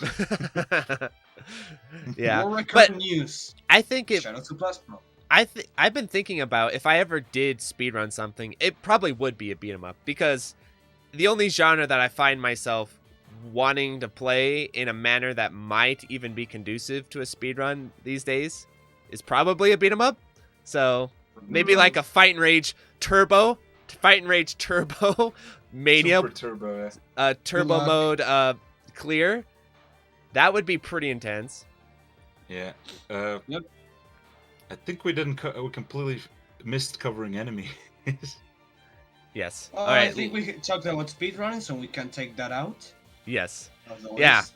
All right. So let's get to the juicy part about enemy design. What are some elements of enemy design that you think stand out as being like, this is great enemy design, and what are some elements of enemy design you look at and you're like, why? Why did you do this? Shoryuken spam. Yes, you can spam, absolutely. Specifically, yeah. Well, that's in Street Rage 4 too, with the tiger knee spam. Oh my gosh. Okay, if you want to see how not to design enemies, play River City Girls. I can just make a list my of gosh, that. Okay. yeah. So first off, game, please put that game as Boghog talks about his favorite fighting game. Sorry, I meant to say RPG. When he talks about his favorite RPG, put River City Girls. Yeah, well, with River City Girls, the enemies have like all the same AI. All of them have the same AI. They move in the same patterns. They move. Oh my gosh. At the same speed. So the only thing that's distinctly different is the attacks they use, like different frame data. On top of that, they have the same wake-up times. They wake up at the same exact time. So if you knock a group of enemies down, you'll have to stand around doing nothing and wait until they get up. On top of that, after they wake up, they always have a fucking attack. They attack you as soon as they get up. So the best strategy, not the best. Yeah, but the good strategy is to knock them down, get behind them, behind the whole group, because they don't do the wake up attack. No, they don't turn. Yeah, they don't turn around when they stand up. So Incredible. So you can stand behind them and wait for them to wake up, and then combo the entire group, launch it to the other side of the screen, get behind them, and do that loop again and again and again.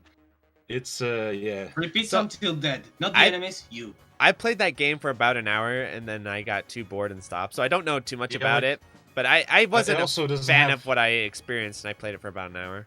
It also doesn't have throw invincibility, so. Oh, I had fun with that game. The best part was uninstalling the game.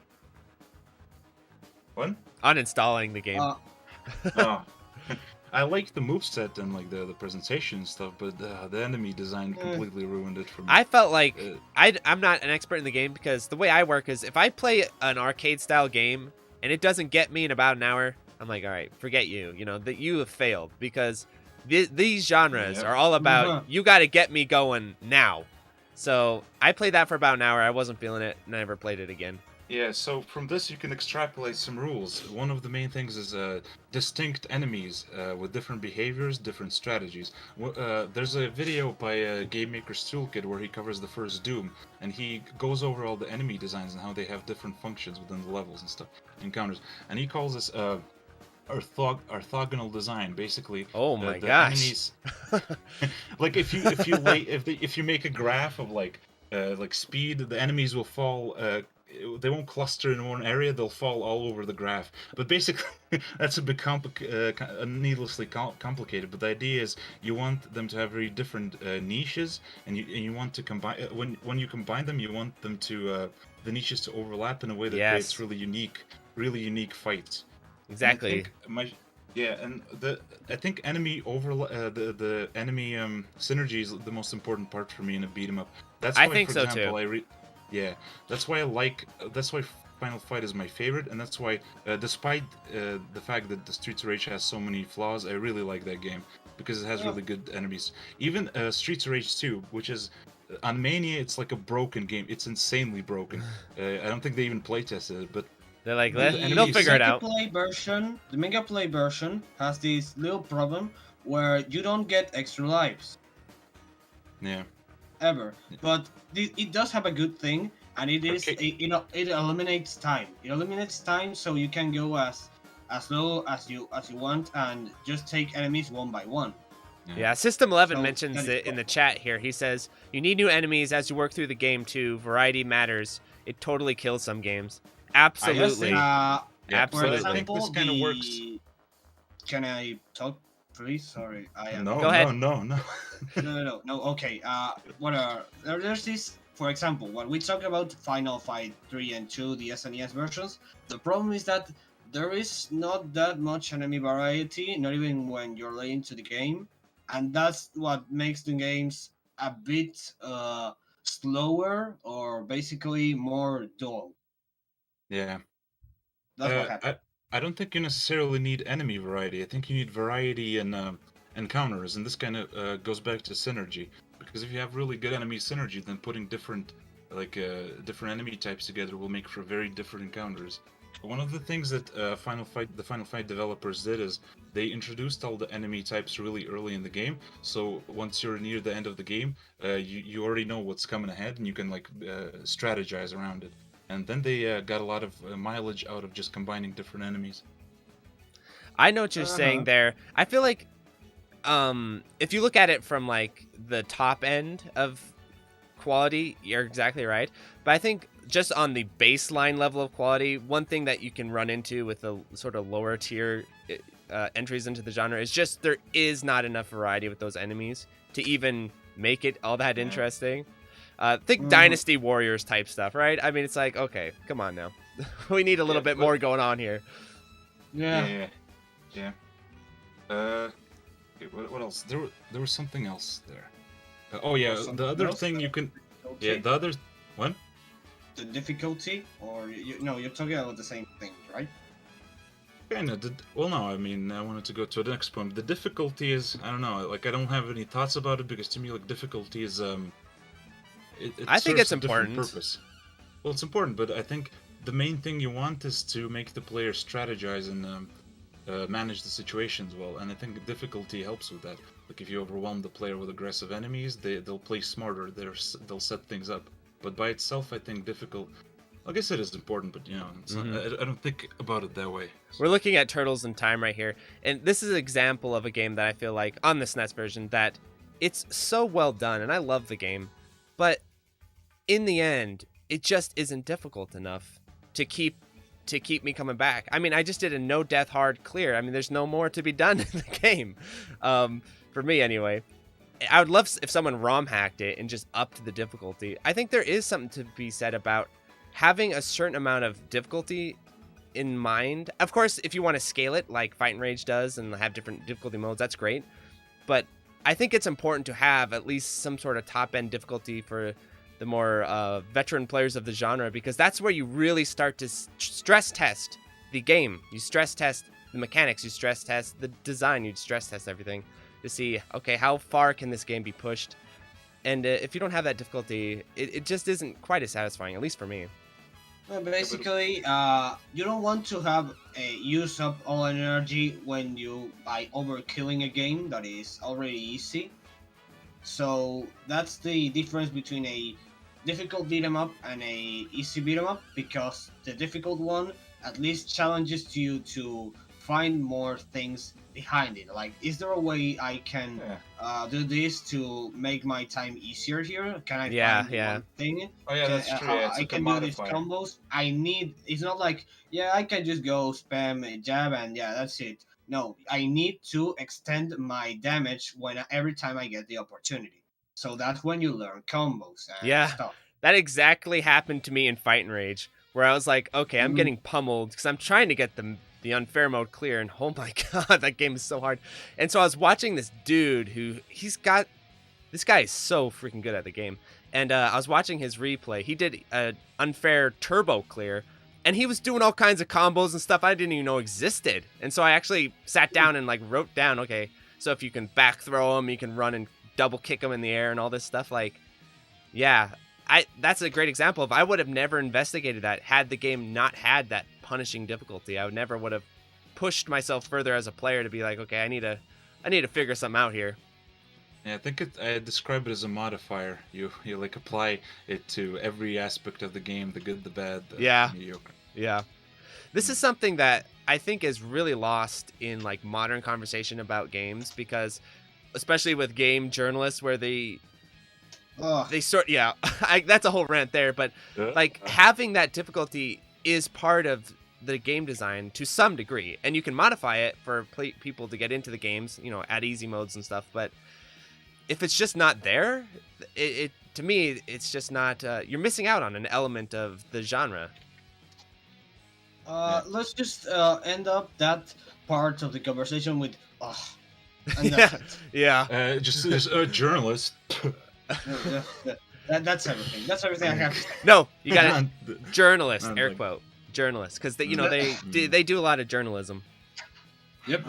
I guess investigation, yeah, just- discovery. I think there's just I think the biggest issue is just a lack of variety of journalists.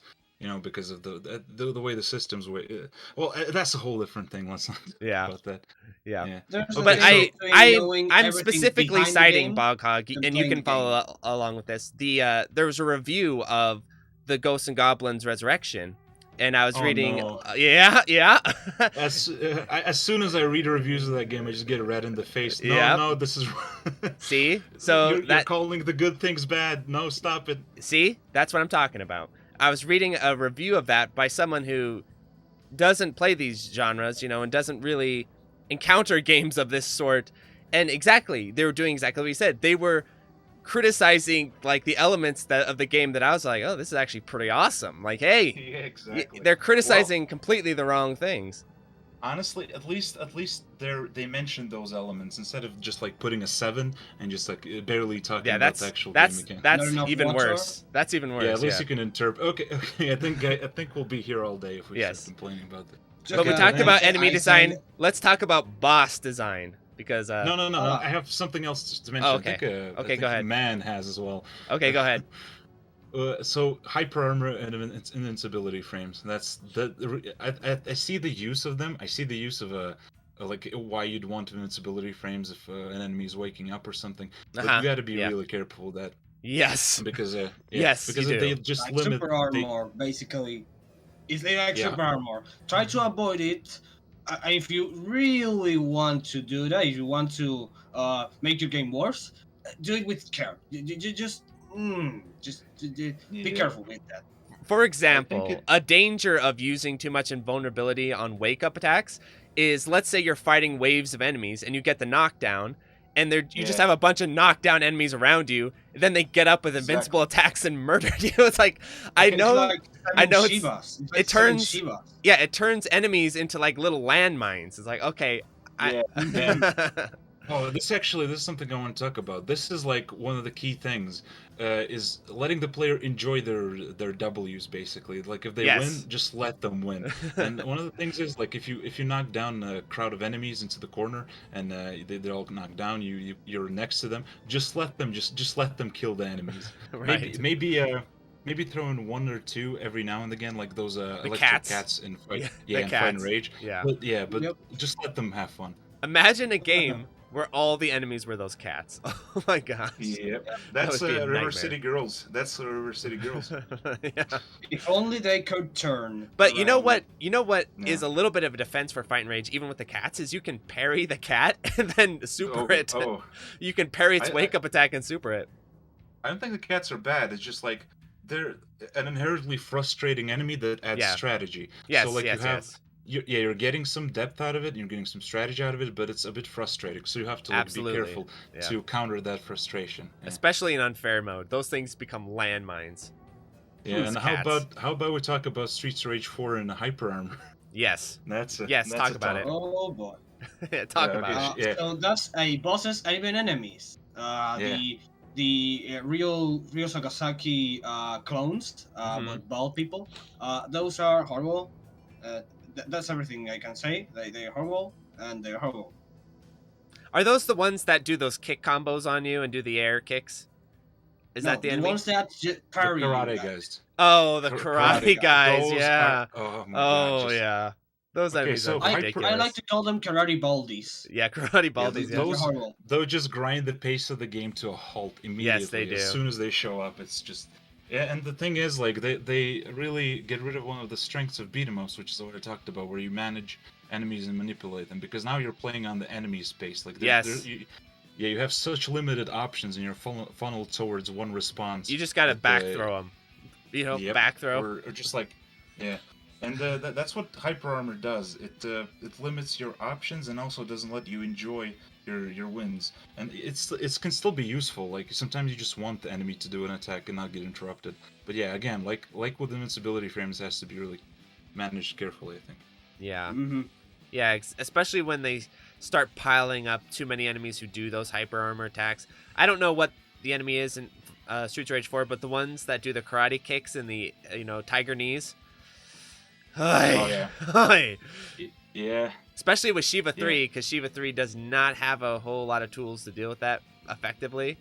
So, yeah, it's a nightmare. I think a broader point here is to make sure that there's a lot of responses the player has to enemies. Like overall, they can do a lot of stuff, and like the stuff they do varies in effectiveness and speed and stuff, and like they can just don't turn it into a very simplistic game of Simon Says. That's the main thing. Yes. You know what's really interesting and why Fight and Rage will probably always be my favorite beat 'em up, at least for the time being, is the parry system, like third strike parry system. It's like, yeah, well, you know what? The boss is gonna attack you with this ridiculous attack, parry it.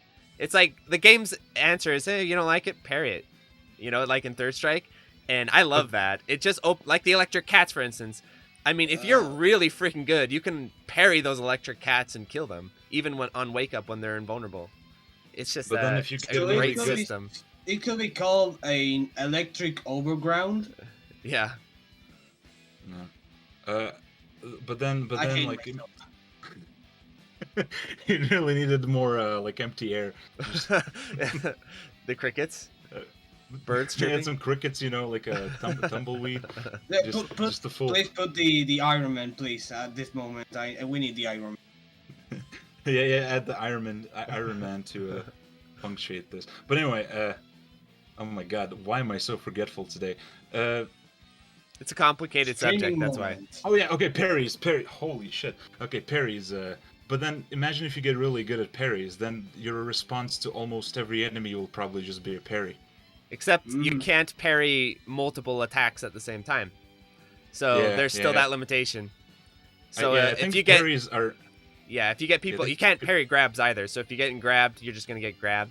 And then if you got two people attacking you from different directions, you can't parry both. And there's a window and cooldown on your parry, so it's not like 100% you can just parry every attack all the time. But your special attack recharges there. Yes, it's beautiful. So you can follow it up immediately.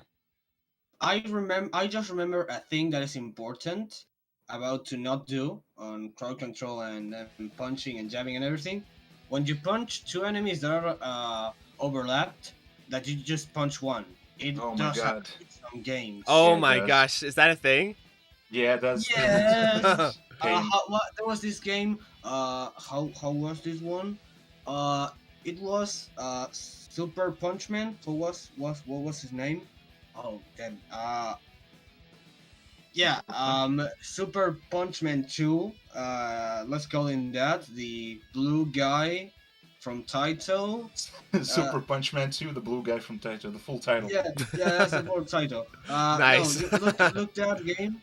Look up that game, and you'll see the problem that there are actually when you punch two enemies at once. It doesn't. Nothing happens on that way, and it's horrible. Yeah. Yeah, that leads us into our next topic, which is great to talk about, which would be hitboxes. Yeah, exactly. Well, I think that's a short one because just make the player's hitboxes big, and then make the enemy hitboxes proportional. I'd say not smaller like shmups, but just proportional. Because in beat 'em ups, do you want? Who's gonna go first? Well, I was gonna say too that with hitboxes too, if you can try and make it generous with how long they last too. So not just big, but also they hang out for a while. That's always really useful. Before I forget, active frames. Active frames. One quick thing. I believe that I'm not too sure about this. I think someone better could confirm this, but I believe a lot of games. Super Blast Man 2 was the name of that game. Oh, okay. Got it. For interrupting. Now then. People will immediately download and play that one. Oh, how about you show that on stream? Okay, I'll show that. Oh yeah, Super Blast. Oh wait, that's a SNES game? Yeah, it's a SNES game. Oh, okay, I know that one. Yeah. Okay, I'll pull it up here. Cool. Well, you're gonna show it now? Yeah, so keep on with what we were talking about, Hitbox. Yeah. Okay, so one thing I'm not too sure that games do this, but I have a strong suspicion. I think when you punch an enemy, it creates a bigger hitbox where they're punched to gonna like grab nearby enemies into that hitbox. Because if you're punching a crowd, you want it to be consistent, and I think it extends your hitbox once you punch an enemy. I'm not sure. Might be just completely making this up, so I would want someone to check this, probably. But I feel like I've seen that mechanic in some games. I feel like that Yeah. that what you're saying is true. Yeah. Yeah, I feel like think that's it's accurate. more of a quality of life fact more than an actual mechanics. It's more of a quality of life thing. I'm not sure because okay, well, this is kind of ties into enemy hitboxes because like imagine if you have a crowd and you don't have that mechanic, then enemies would have their full priority. Yeah. But if you so it would make comboing crowds way harder. It would not let you enjoy the crowd control. But if you have that extra hitbox, that extends your hit priority effectively. And That's then nice. makes crowd control more consistent. It's kind of like a little domino effect. That's a good point. I never even thought about that, but now that you bring it up, I'm like, yeah, that makes sense. Because especially think of Fight and Rage where you got these stubby little arms with Gal, you know? Yeah. You're looking at that he's doing his stuff and he's not hitting any more enemies. That's what happened. Yeah. And the thrown enemies don't knock down other enemies. It even happens with jabs. It's very fun. It's very funny. Very funny. Isn't this game considered kind of decent overall, though? Yes. I mean, you can. I mean, there isn't a lot of enemies. So you can at least get over that, and it's the only bad thing it does. But it is a thing that at least helps us on the thing of hitboxes. Yeah, that movement speed also. I mean, that looks. Yes. Wait, you brutal. put the first one. Wait, you put the first one. Oh, okay. I said the second one. Oh, okay. There we go. They have the same The second problem. one is the one where that happened. Oh, okay. All right, well, I got him. So hitboxes that we have finished talking about. I think that's it. Right? So pacing. Oh, wait. One more. I keep fucking interrupting, but you know, I wrote. Mm-hmm. Yeah. So yeah, that's it. I think we can. There needs to be some challenge at least. Yeah. Definitely. Okay, I got it pulled up here. It kinda interrupted. I saw it. Yeah, the stream interrupted a little bit. Yeah, stream dropped for a second. It should be back because it's Saturday, and that's what happens on Saturdays. Yeah, everyone's watching E3. That's right. We stole 38 people from the corporations, guys. We did it. Basically. Beat 'em up month. I think that's the one. That's the one. I think you are going to watch that. If you want, if you can, yeah, that exactly. Yes. Did the gameplay put it on 16 nines, or am I crazy? It looks that maybe the dude recorded it in 16:9. Maybe put the white Putin walking music. I don't know why it's in 16:9. It's not me. Again. I think the video is in 16:9. Maybe the guy. Yeah, the video. Did the guy who played video game put? Okay, yes. Whatever. He wanted the full aspect. He wanted all of it. Whatever. Did you want on the hitbox issue? Do you what's C3? Okay. I think the stream is having an issue at least for me. Okay, it's back again. We're back. Okay. Yeah. Seems good. Okay. Did you finish talking about your hitbox stuff? Or, is it really E3 today? I didn't even know that. I wasn't joking. Is. You started the stream right before it. Right after. 30 minutes ago. Suck it, E3. How about that? The E3 has started. Who cares about E3? I mean, what are they gonna show at E3? What? Tell me. Not this certainly. For better or worse. Well, whatever.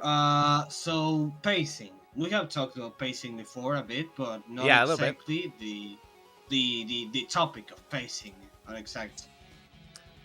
Yeah. No, I myself like a nice brisk pace to my beat 'em ups, but I am more open to playing the slower ones, but my preference is always if we can keep it moving along. I enjoy that.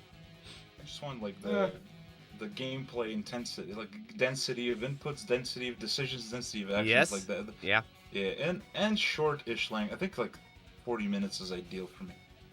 Oh If yeah. they- What do you think about that as one? I say, the thing, my main thing about arcade, if you want to make an arcade beat 'em up, I mean arcade beat 'em up like just arcade mode. I just want to make an arcade beat 'em up. I want to have the game being dense, being good, having certain stuff, and maybe some ways to I'll choose this way, choose this other way, like Final Rage does. The limit, at least for me, has to be in between six stages and 8 stages. Anything less or more is isn't really good. I think Basically, good I don't drag on mind. for too much. I don't mind Depending on the arcade thing, because if you want to make a console you know, you want to make a console beat 'em up or something, you want people to have more content and stuff, then I guess you can put more. But that's it. That is the great question of today, where it seems like the longer games are getting praise for that. Like among the more casual fans, they tend to like that Streets of Rage 4 is 2 hours and all that. For me, I'm personally a little bit more lenient with game length in beat 'em ups than I am shmups. If you give me a long shmup, I will riot. I'm not be a happy boy about that. But I could do an hour and a half beat 'em up. I think 2 hours is just too long.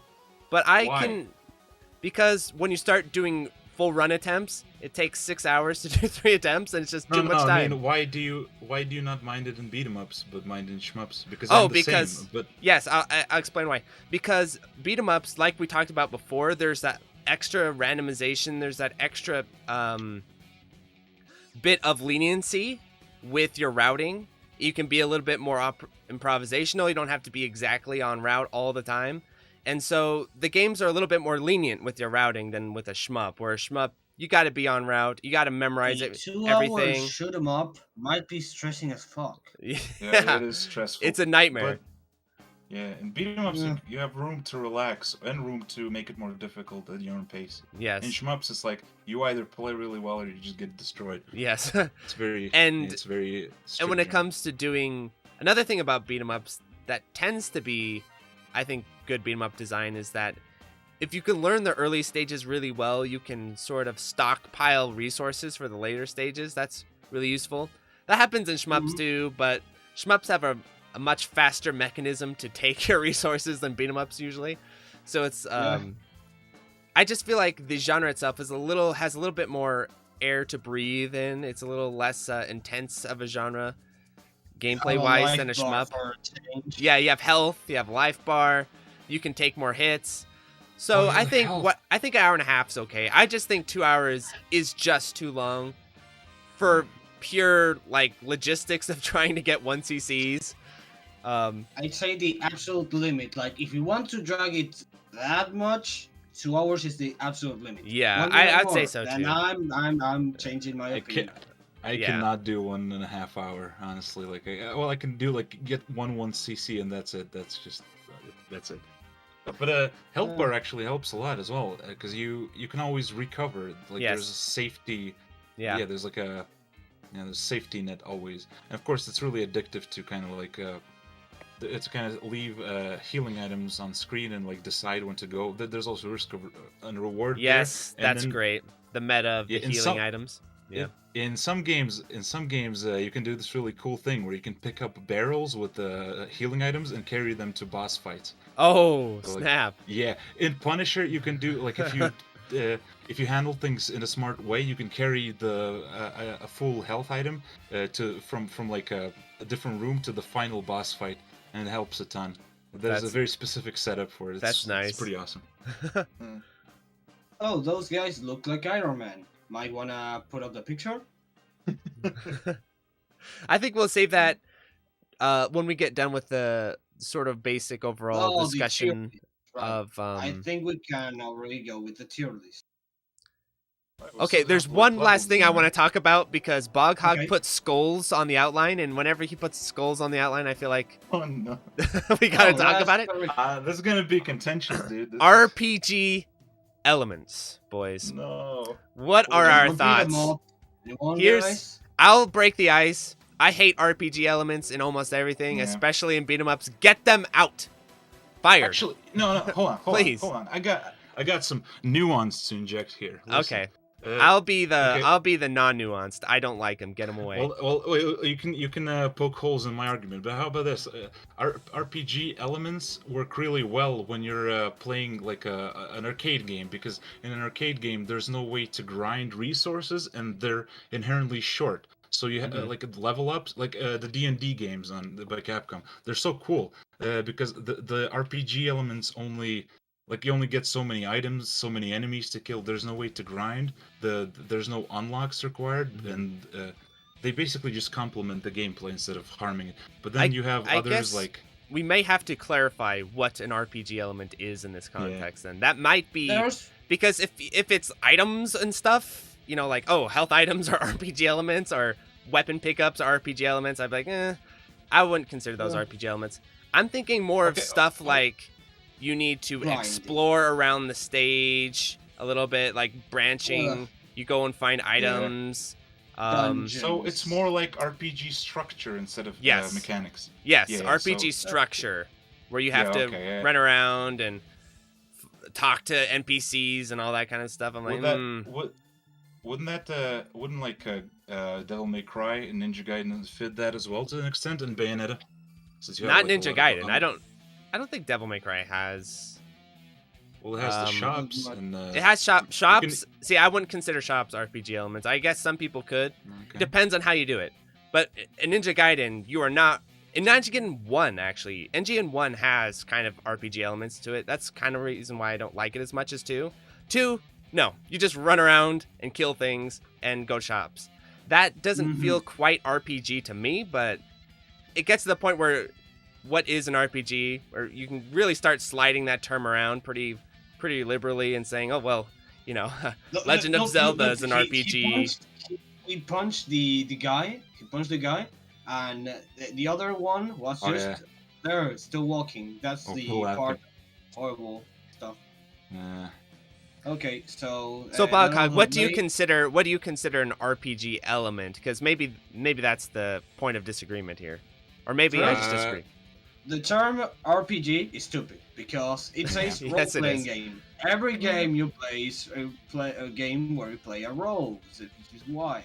I agree. An RPG element, excluding what's leveling up, because leveling up is actually the best part. The best RPG element you can actually give to a beat 'em up, especially when you power up at the middle of the thing, and it heals your life, like in King of Dragons, and a fan beat 'em up that is kind of based on King of Dragons, that is Final Fight LNS. It's a very good beat 'em up, at least my favorite one. I got some RPG elements. I would say are stuff.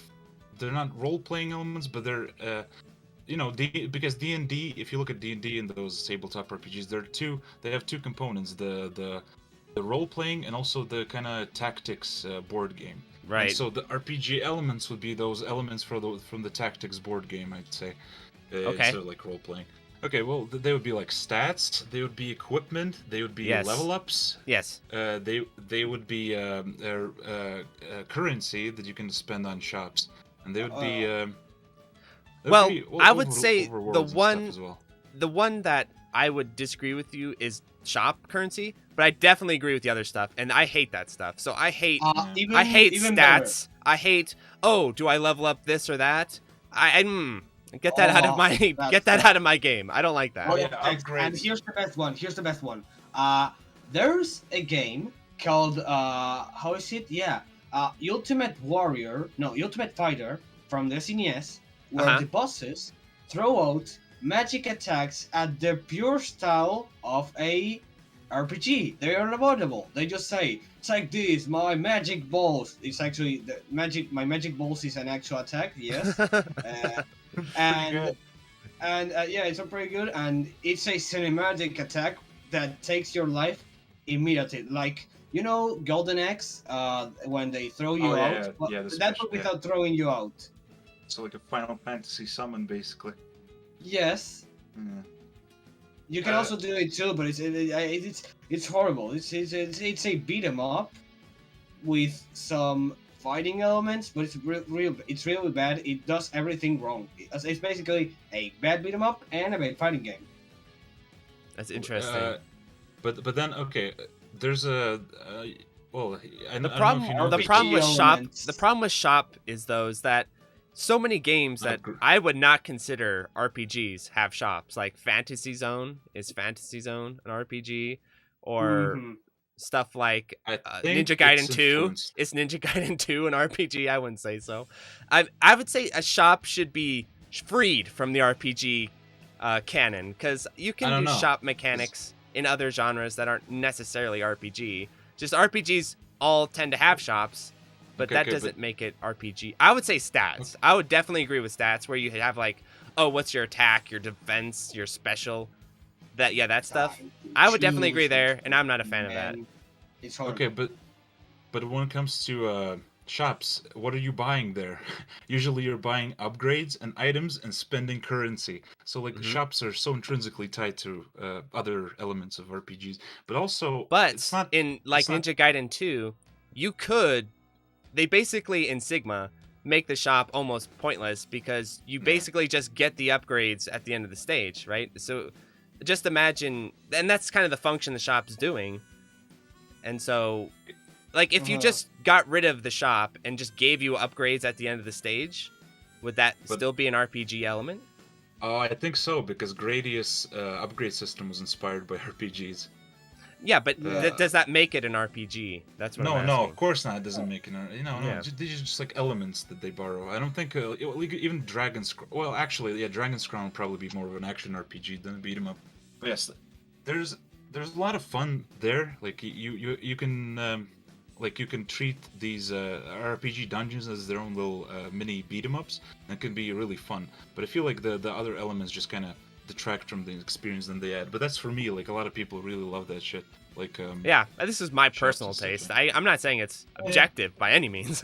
Just my personal taste. I don't like to have to sit down and think about numbers and stats and all that. I just want to fight stuff immediately. It's more about how well it blends with the game. Like, if it's the typical corporation, no? The kids like stats and stuff. We will put it in the game. That's what makes a pure beat 'em up. Like Neo is an action RPG, and I just flat level everything because I want to remove as much RPG elements as I can from the game. So I'll just flat level everything. I'll just, make all the numbers all the same all the time. And everyone's like, that's not the smartest decision. I'm like, I know, but I don't want I don't want to play it like an RPG. So that's how extreme I am with this sort of stuff. Yeah, here's an interesting example. There's a company, IGS. You probably know. I think they did Donpachi too. Yes. They made some really cool beat 'em ups that are inspired by Dungeons & Dragons by Capcom, and what they did, they added a leveling up system that's actually really well incorporated, because I forgot how exactly. I watched Passkey's run on 1cc Marathon, and the way I remember the way it worked is you could kind of farm enemies in a limited capacity because it's an arcade game, so there's timers and all that stuff to level up, and you could there was a whole kind of meta to when you level up, how much you level up, and it was actually pretty difficult and skill intensive. So that RPG element, the leveling, even like the grinding a little bit, it actually ended up adding a lot to the game instead of distracting from the main That does mechanics. sound interesting. I'll give you that. Yeah, so I think it's really the structure. As long as you don't make me run around to other rooms and talk to NPCs and make me take time away from killing things, I might accept it. I'm not 100% certain, but I just know that because there's one game that I wanted to play that looked like an RPG. This is on Steam. It looks kind of jank, but I was kind of interested.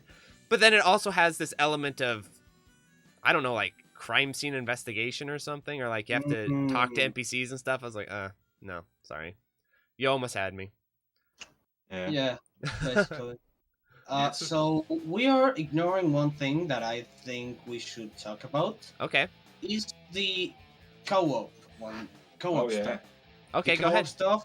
How the game changes, how the game auto-compensates itself when playing cooperative, and how many people should you play with, and how many people should it do, basically.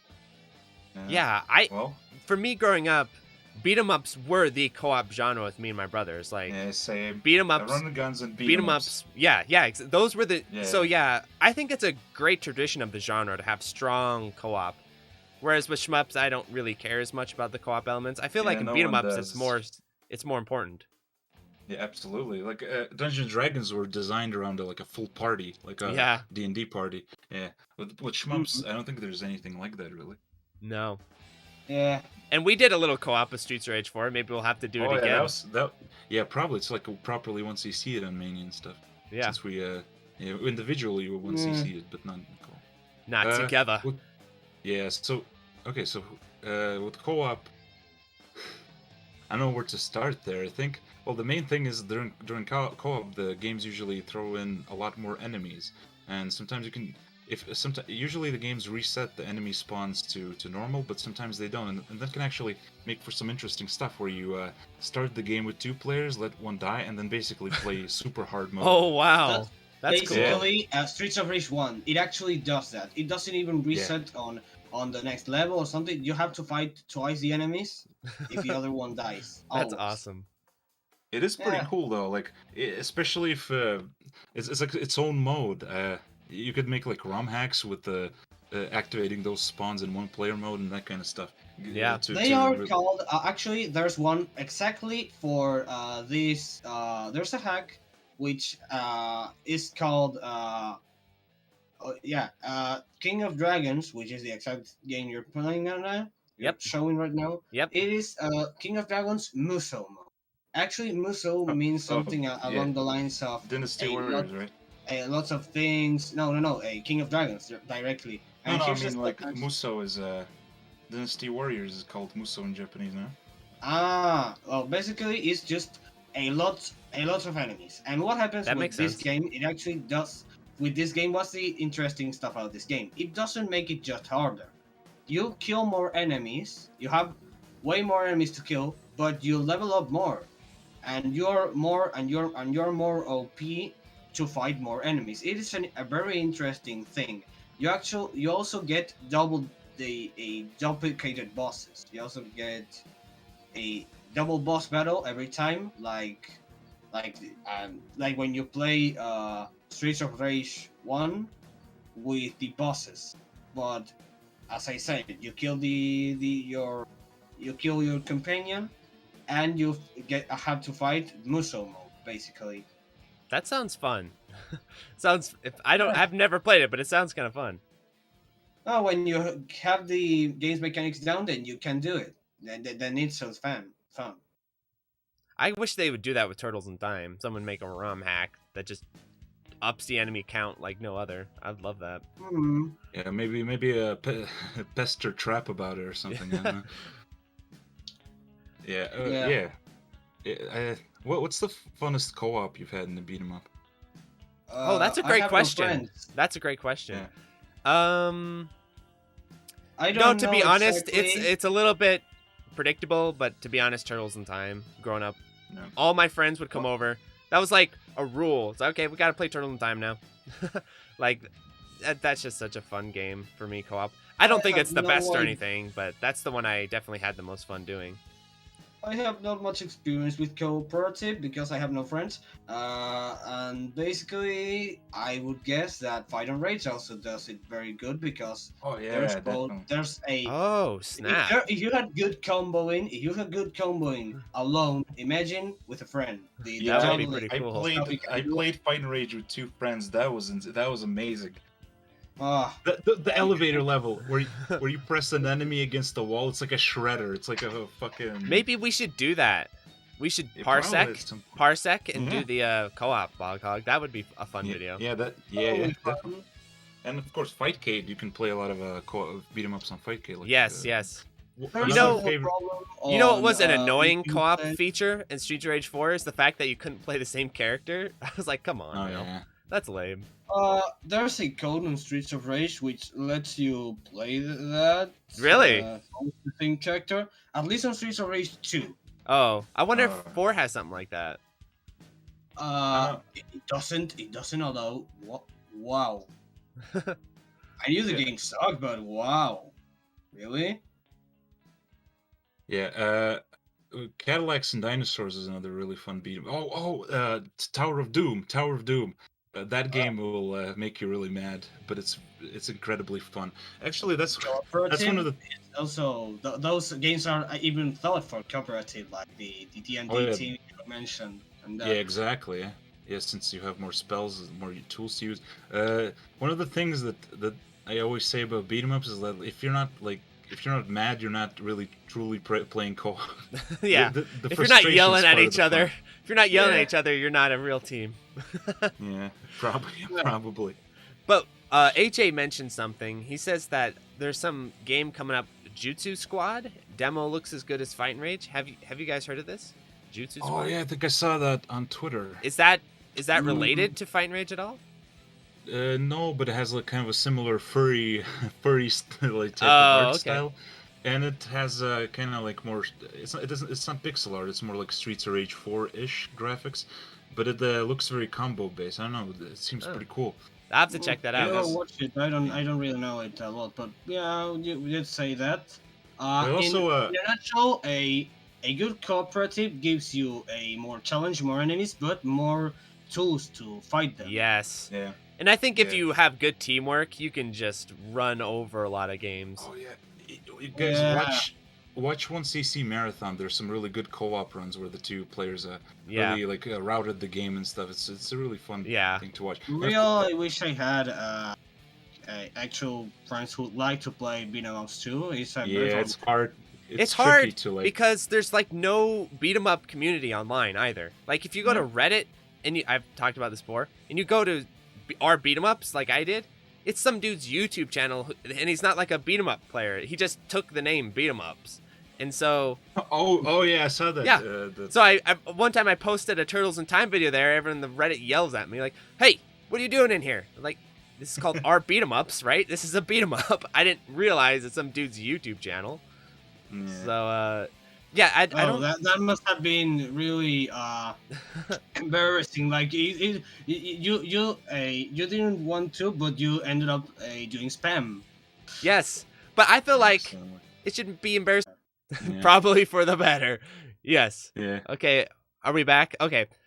Okay. In Yeah. case the stream missed my rant, I was ranting about how there's this channel called Our Beat 'em Ups, or there's this Reddit called Our Beat 'em Ups, and we mentioned it was spam. And the dude just has the whole name of the genre as his channel, and that's like the thing. It's bizarre. This is not It's strange. World of Long Place. Yeah. I guess he just maybe he even liked beat 'em ups and picked it randomly, but then Yeah. I don't frustrating. hold it against him, but it's like obnoxious to some degree. That's because... why you gotta use the term Beruto scrolling action game. Yeah. Uh, Something. The typical trailer for that. Yes. So yeah, let's storm into a tier list. Let's do the tier list. Okay, chat here. I'll download the picture. I hope Iconoclast is here. I want to ask him some questions. I don't know.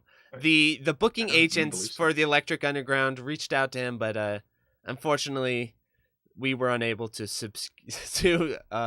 get him to come on. So But give him- He slipped yeah. away, dude. He slipped away.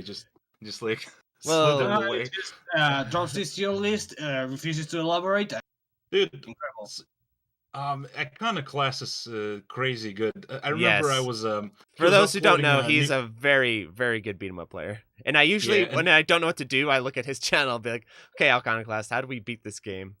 Yeah, It's and usually he, the go-to he, strategy. He while where he uploaded a new beat 'em up replay every single day, I think. And then I would be like, oh, he's probably uploading like old ones, and I watched he's streaming these and getting a clear every single day. I That's spent like impressive. weeks in some of these games. Oh yeah, like it took me he's- forever to get my Streets of Rage 4 mania clear. Oh yeah.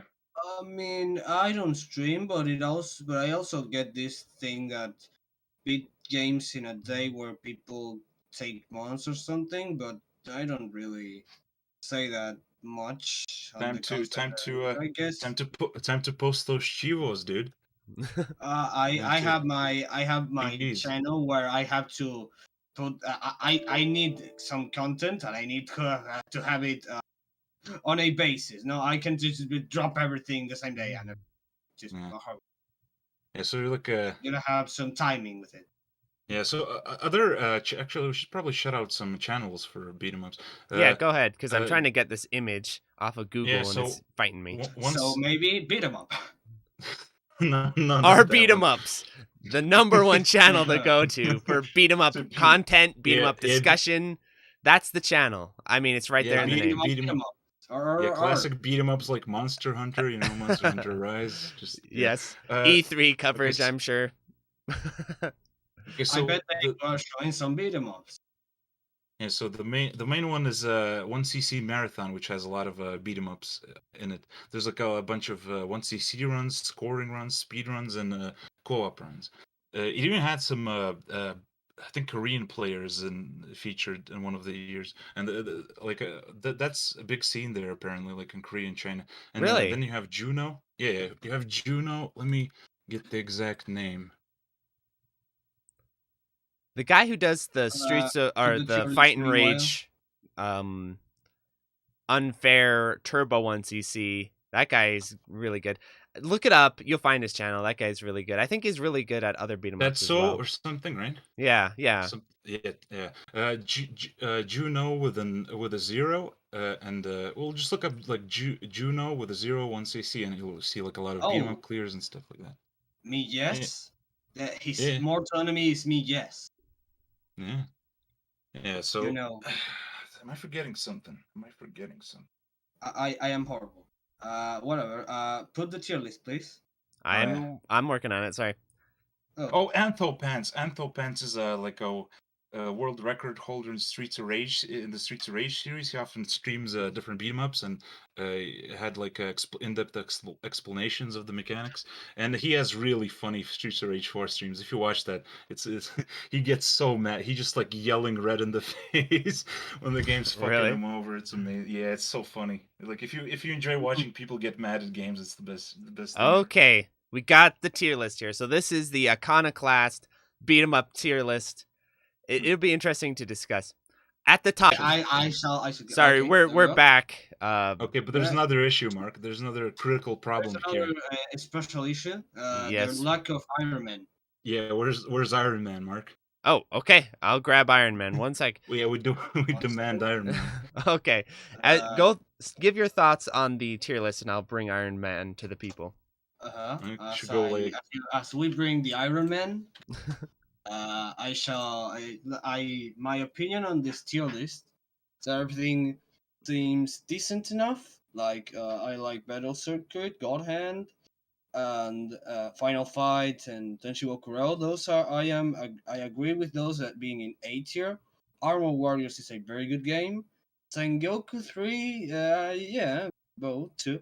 The thing is, it kinda I would put it more in B tier personally because it has good mechanics and everything, but the types of enemies and the basically how the enemies put you one, it's always the same thing. It gets kinda dull, because it puts every time you advance one step in the scroll, and then a enemy spam, right? There he is. Another more enemy spam. That's another more enemy spam, and it's kind of. I put it in B tier more on that point, but my actual question here is Burning Fight. If you play Burning Fight, you really cannot say, for example, that Burning Fight is better than a Guardians Violent Storm, Undercover Cop, Same with Predator, and a lot more. Like, for real. Burning Fight. Uh, we might show that game some Well, in what's the what? problem with it? Can you like sum it up? Bad Because bad hitbox detection. It's horrible to 1cc, and it's basically the game is a copy of Final Fight and everything. yeah. Uh, it has this thing with it has this thing with the desperation moves that don't really work well, and the hit detection is horrifying. It's actually like almost fight feral levels. It's really bad. It's these typical games of SNK that are from the first Neo Geo games, especially the ones that try to do something like we're going to do a beat 'em up. We need this other type of genre in the game. It gets they are not really good. It's like Ninja Combat. I think this one if is worse than Ninja Combat. You know Ninja Combat. No, no. No. Ninja Combat is really bad. It isn't the worst thing ever, but basically it's hit detection, it's collisions, the enemies. It's really bad. It's really bad actually. For an honest release, I wouldn't put Burning Fight where it is. That is my biggest complaint on this tier No. list. Everything else seems decent except Streets of Rage 4. But Oh my god. let's say that. But yeah, everything else seems decent. So looking at this list for me, Sailor Moon at the top really interests me as to why he put it up there. The game is fun, that's for sure, and I think there might be a Cute scoring girls. element to it. That might be it, and it is also delightfully broken, where you can do all kinds of ridiculous stuff. I could see it being really something Iconoclast would enjoy a lot. I don't think many people would put it that high on such a list, but it's got some real coolness to it. And I need to get a clear of it here pretty soon. It's tough too. It's no joke. Mm, I am I'm not sure if Blame. I accept God Hand being on this list because is God I Hand definitely do. I God Hand definitely. a beat 'em up? Can we talk about this? Does Can that we talk count? about this? Can we I would talk about this? Because I want to make a case The for why it's a beat difference 'em. between beat 'em Okay, ups and because Hagen it Slash. feels like if God Hand's on the list, wouldn't you put Ninja Gaiden 2 on the list? No, Wouldn't you no. put Well, you could, yeah. I guess you could, but Yeah, I see. think God Hand is okay. Let me make a quick argument. Okay, God make the Hand, argument.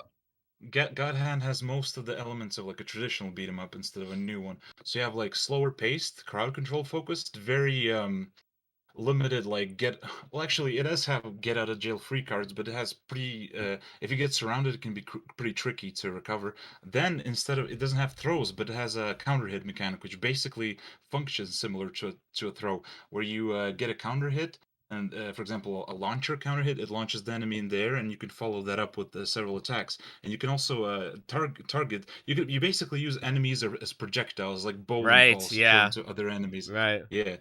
And it just like has all the trademarks, like the healing items, the healing items that are randomized, semi-randomized. So that's something that has just like the aesthetics. So I think it's a very like if you're gonna get like a traditional beat 'em up in 3D, this is like as Okay. close looking I'll modern accept as it. close I'll as you can accept get. it then, yeah. Okay. Yeah, This okay, is the okay. most God Hand, modern it doesn't beat have a 'em up home, so can I guess be. it can belong in the beat 'em up category. Yeah. Yeah, it's not quite like Devil May Cry and Ninja Gaiden. Yeah, I could see that. It is different than those and it in the feel and the way it works and everything. Oh yeah, Okay. original Ninja Gaiden. I'm Oh, the original surprised arcade of Ninja Gaiden. Let's not talk about it. Yeah, thanks. So Fight and Rage is in B tier. I wouldn't agree there, but I mean, it's still not a bad rating or anything like that. Fight and Rage is my favorite, so I would have put it in the top tier. Uh, I Streets of Rage 4. What do you think about that placement? I think it's pretty spot on for me. Like, well, I don't know. It's for me, it's spot on, but I understand why someone would want to place it lower because it's like a game which has a lot of. Well, Okay, I get it. I get it. It's like well, a the thing game that has a about it lot of. is Boghog. I agree with you, but whenever I do Streets of Rage 4 videos, I get certain people on my videos that are very angry about I this don't game, know. and Like, they're mad. They don't Oh, you like it. cannot have fun, and I can just take some jokes at it and poke fun at it, but I wouldn't, oh, guys, it's wouldn't go the do that. list is like this list is by Iconoclast, a really good player, and it's just like games he cleared. I think he personally cleared, and yeah, so it wouldn't have like the whole genre. It's just like a very subjective list. And we're just going it over for content. So yeah, Well, Mm. I want to get inside the mind of Iconoclast. I thought, like, what I'm really curious as to why he picks certain ones over the other, because, there's make a not J-pop. yeah. Make a J-pop episode and ambush him during it. Like, okay, Iconoclast, that's all. That's cool and all, but this list right here, can we talk about this? You can invite him to a certain episode, whatever. Just say, "Oh, we're going to shoot him out." Bam! Why are you doing this?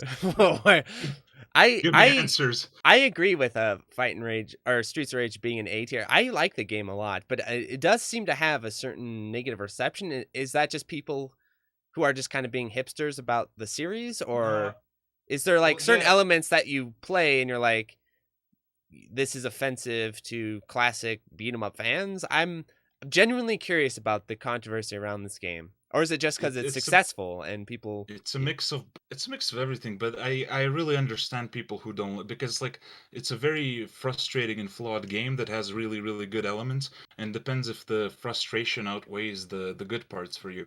Like the new Ghosts and Goblins Resurrection is kind of in a similar boat. It's very frustrating to play and learn, but once you do, it's such a blast. So it's like a very hate it or love it kind of deal. And Streets of Rage is. um there's also some things they removed pretty deliberately, like the runs for every character, and just like made it more strict and rigid. Right, So and people right. really don't like that. I could see I that. love Well, wasn't the Battlefield original 2, so Streets of Rage didn't have a run though, right? Like Streets of Rage 1, there's no Two, run. two only had a like a sort of a run for one character, and Street Rage 3 had run for Full That's everyone. runs, Skate, yeah. Mhm. but nobody likes him, so the game doesn't have a run. So Skate? Oh, I see quite a lot of Skate fans actually. He's like supposed to be shut up, pretty. shut up. Nobody likes him. Nobody But likes you him. can Okay, play okay. Streets of Rage 3 Blaze and Streets of Rage 3 characters in 4 though, and they do have their runs, which is pretty cool. Yeah.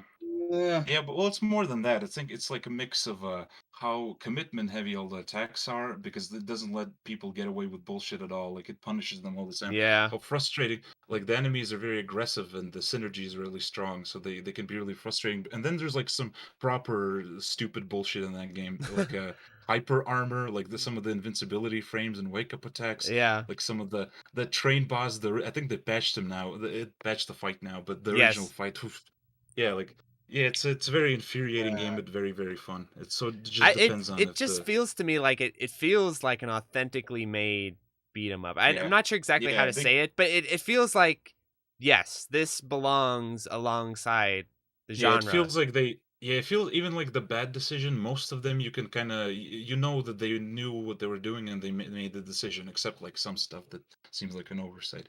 But yeah, Right. you can respect it. There's a vision behind it and stuff.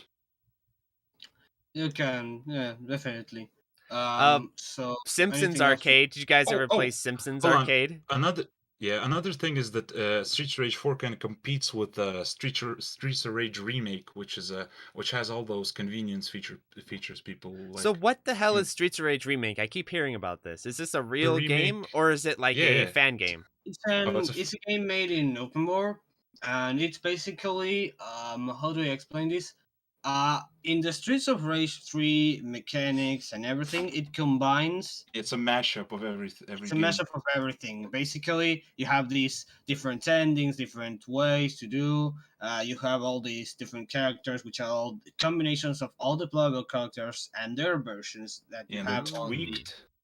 and their trick, Yeah, by the way. And there's also like three new characters. Well, not three new, but they are revamped. For example, you remind Ash. We're not gonna talk about that guy a lot, but he has new moves instead of the thing he was in Streets of Rage 3 original. Mm. it's a very cool game. I didn't play it that much, but it's definitely worth checking out. I So played a yeah. lot. I liked it on a at its moment. Like on its prime, it is very good. It is very good. Yeah, definitely. Anything else that stands out to you about the list? Poor X-Men is in D tier. I haven't played X-Men in many years, but I loved playing that back in the arcade. But I have no idea how good that game is since then. I only played it since I was a kid. I mean, it's Konami, so Let's see. Ninja Warriors, I think. I was going to talk about The Simpsons. Yeah. Here's an important thing. That's a fun game. The Japanese version of The Simpsons is good. The American exported version of The Simpsons is horrible. Why? Konami.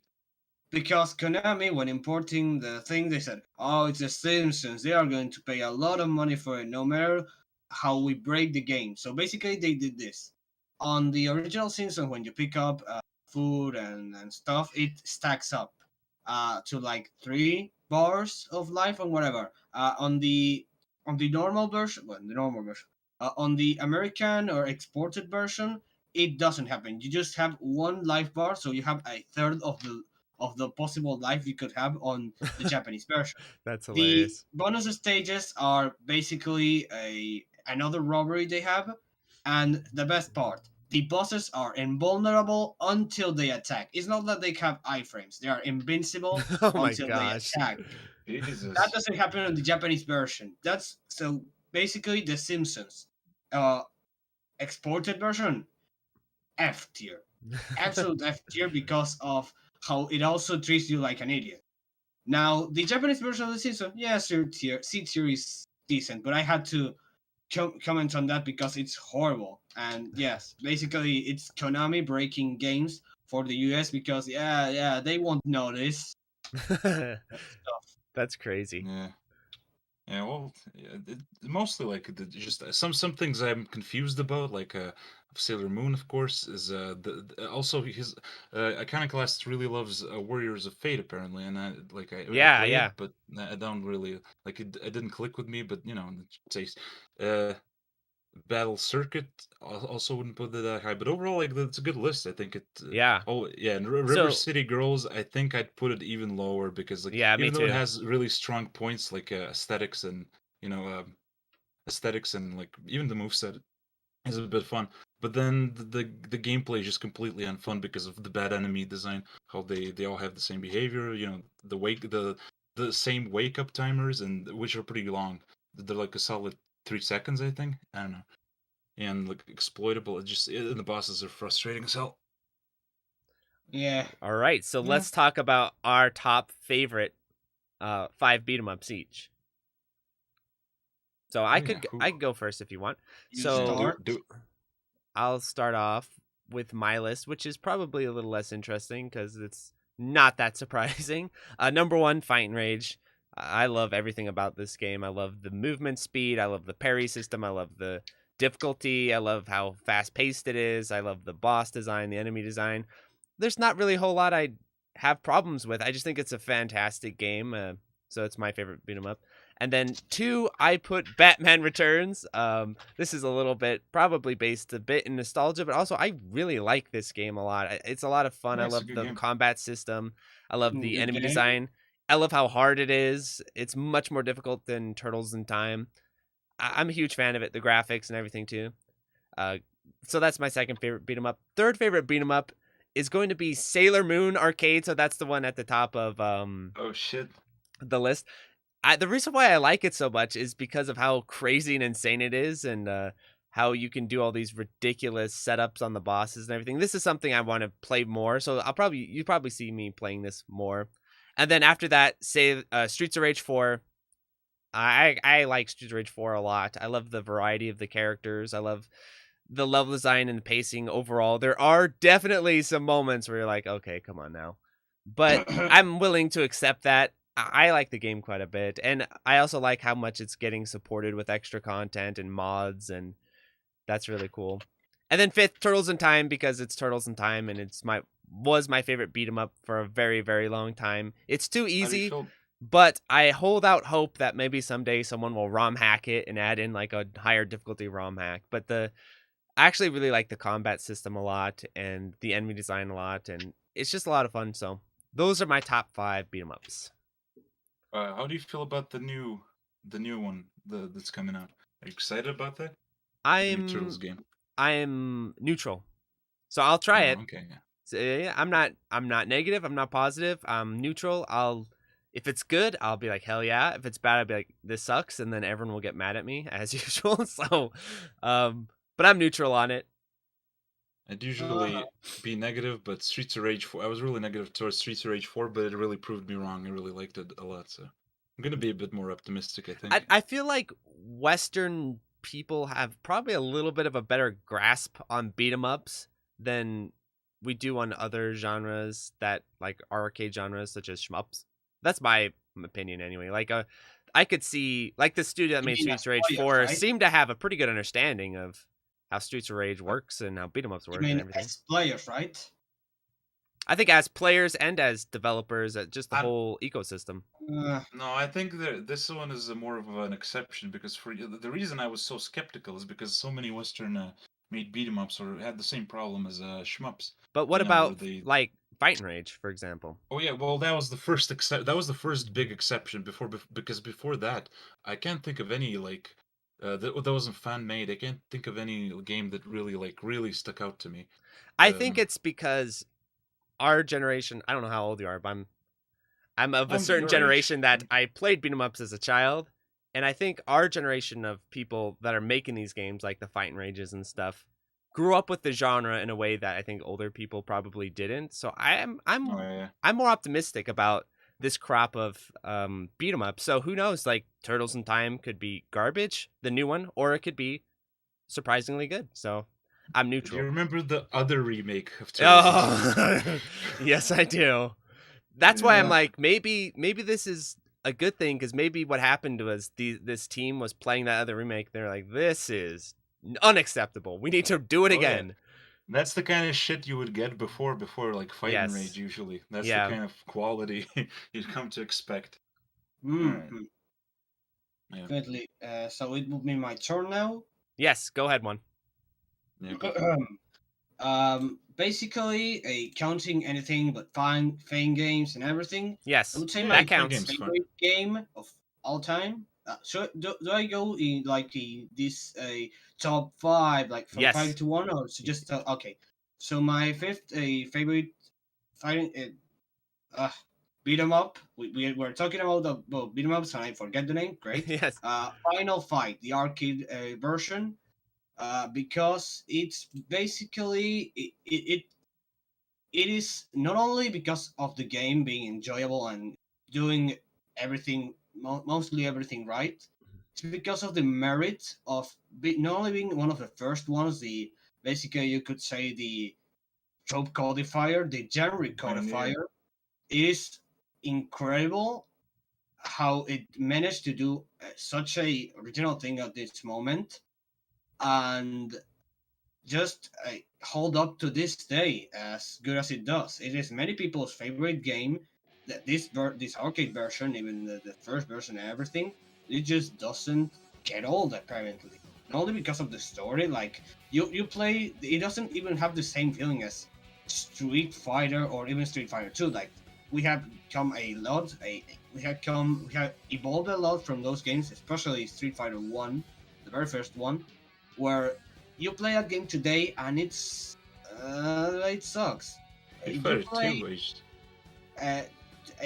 The two, let's say World Warrior also kind of sucks, but here's the thing: when you play Final Fight, like just Final Fight, even at this day, you don't feel like it has gotten old at all. Like it has some mechanics and things, but it does the basic things. It does it clunky but good.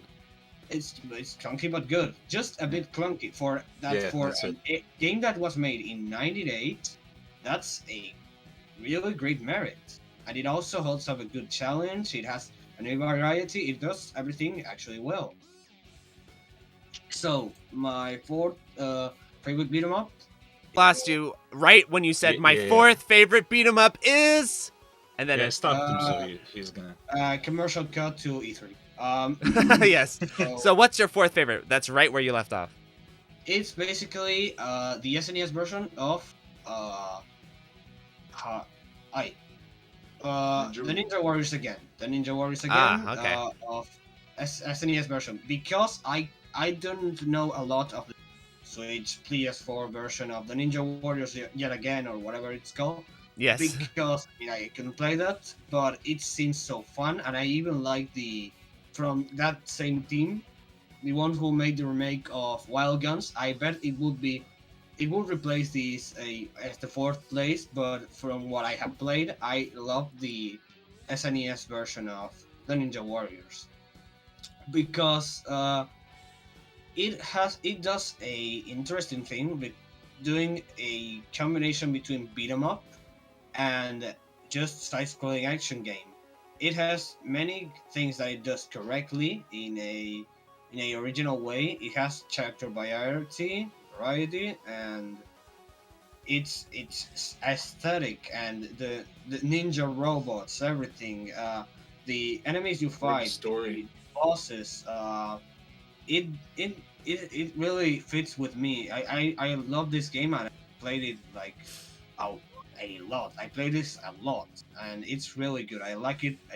I just cannot say what is exactly the what I exactly like about this game. About aside from its originality, it also does everything right. It has some sort of combo game. Probably the it's traffic. you. Yeah, I think so. It really is something like that. They're trying to take us down. We're stealing their viewers, dude. They're not having it. Well, do you have to split up the stream? It should automatically replace the parts that got dropped. Okay. So I think we're on Juan's list still. Yes, your third. My third favorite beat 'em up is God Hand. I loved God Hand. It was a game that also fit with me. It was a very in-depth game. It had all of these mechanics. Like, it was basically the tank controls done right, and it has so much mechanics and crowd control, playing methodically. The humor also, while some people might disagree with it, I was I liked it a lot, and well, yeah, I just put it on this list when I knew. I mean, I wouldn't have put it on my tier list if I didn't know it was a beat 'em up. I just knew. I just got the information that it technically counts as a beat 'em up, so at least I can put it there. It's like a tribute, a love letter to beat 'em ups. Yeah. Really I cool think game. It's the farthest a 3D beat 'em up can be without being a hack and slash. Yes, I can see that. Yeah.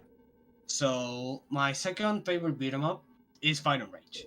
Fight and Rage, I practically would say the same thing as Mark here said, that everything, the combo system, the mechanics, everything. Basically, I liked everything about it. The parry system, the difficulty, the replayability, the different endings, and everything. I liked it a lot. I really cannot say much new about that because Mark said I felt like. And my favorite beat 'em up is, and it cuts, and the stream cuts. No, Final Fight LNS. It's basically a playing game that made on open world, made by a team called LNS, which basically combines everything, all of the Capcom games. Like, it's a mashup with the same combo system, and I think kind of the parry system of Fight and Rage. It also has this leveling up system based completely on King of Dragons, where you combo, you get EXP, and when you can grab items which level you up and cure your life. The only thing you do is you have a stamina life and a new life. It has Ryuken, it has the entire cast of Street Fighter, it has the entire cast of Final Fight. It's basically like the dream of a Mugen Maker, but done right. It's basically you have this mana system which allows you to do supers and it's very good. I actually love it and I recommend it to anyone who likes a good beat 'em up. Oh yeah. Okay, so I guess it's my turn. Let me try to slow down. So okay. Yeah. Okay. Starting from my fifth favorite, it would be probably Knights of the Round. Yeah, it's either Fight and Rage or Knights of the Round. But I want to kind of shout out Knights of the Round because everyone already mentioned Fight and Rage. So it's like it's a pretty unique beat 'em up. Instead of being about punching, it's about slashing, and instead of having throws and stuff, it has a parry system. Where it has a parry system and a power attack system, which is it's all about timing. So to do a power attack, you time your power attacks and you time your parries. The parries give you invincibility frames, which you can use to do more power attacks. It has the most satisfying horse I've ever seen in a video game, and it's really satisfying. Like the enemies are really well designed, and they especially like when you up the difficulty to hardest, they get really aggressive and. The whole thing gets really fun. The music is badass, like the theme, like the English, like, Excalibur and shit. Yeah. Then it's there's also a really cool boss that's just Muramasa out of nowhere, just a samurai in in Knights of the Round. It's a really cool game. Okay, so then fourth is Streets of Rage 4.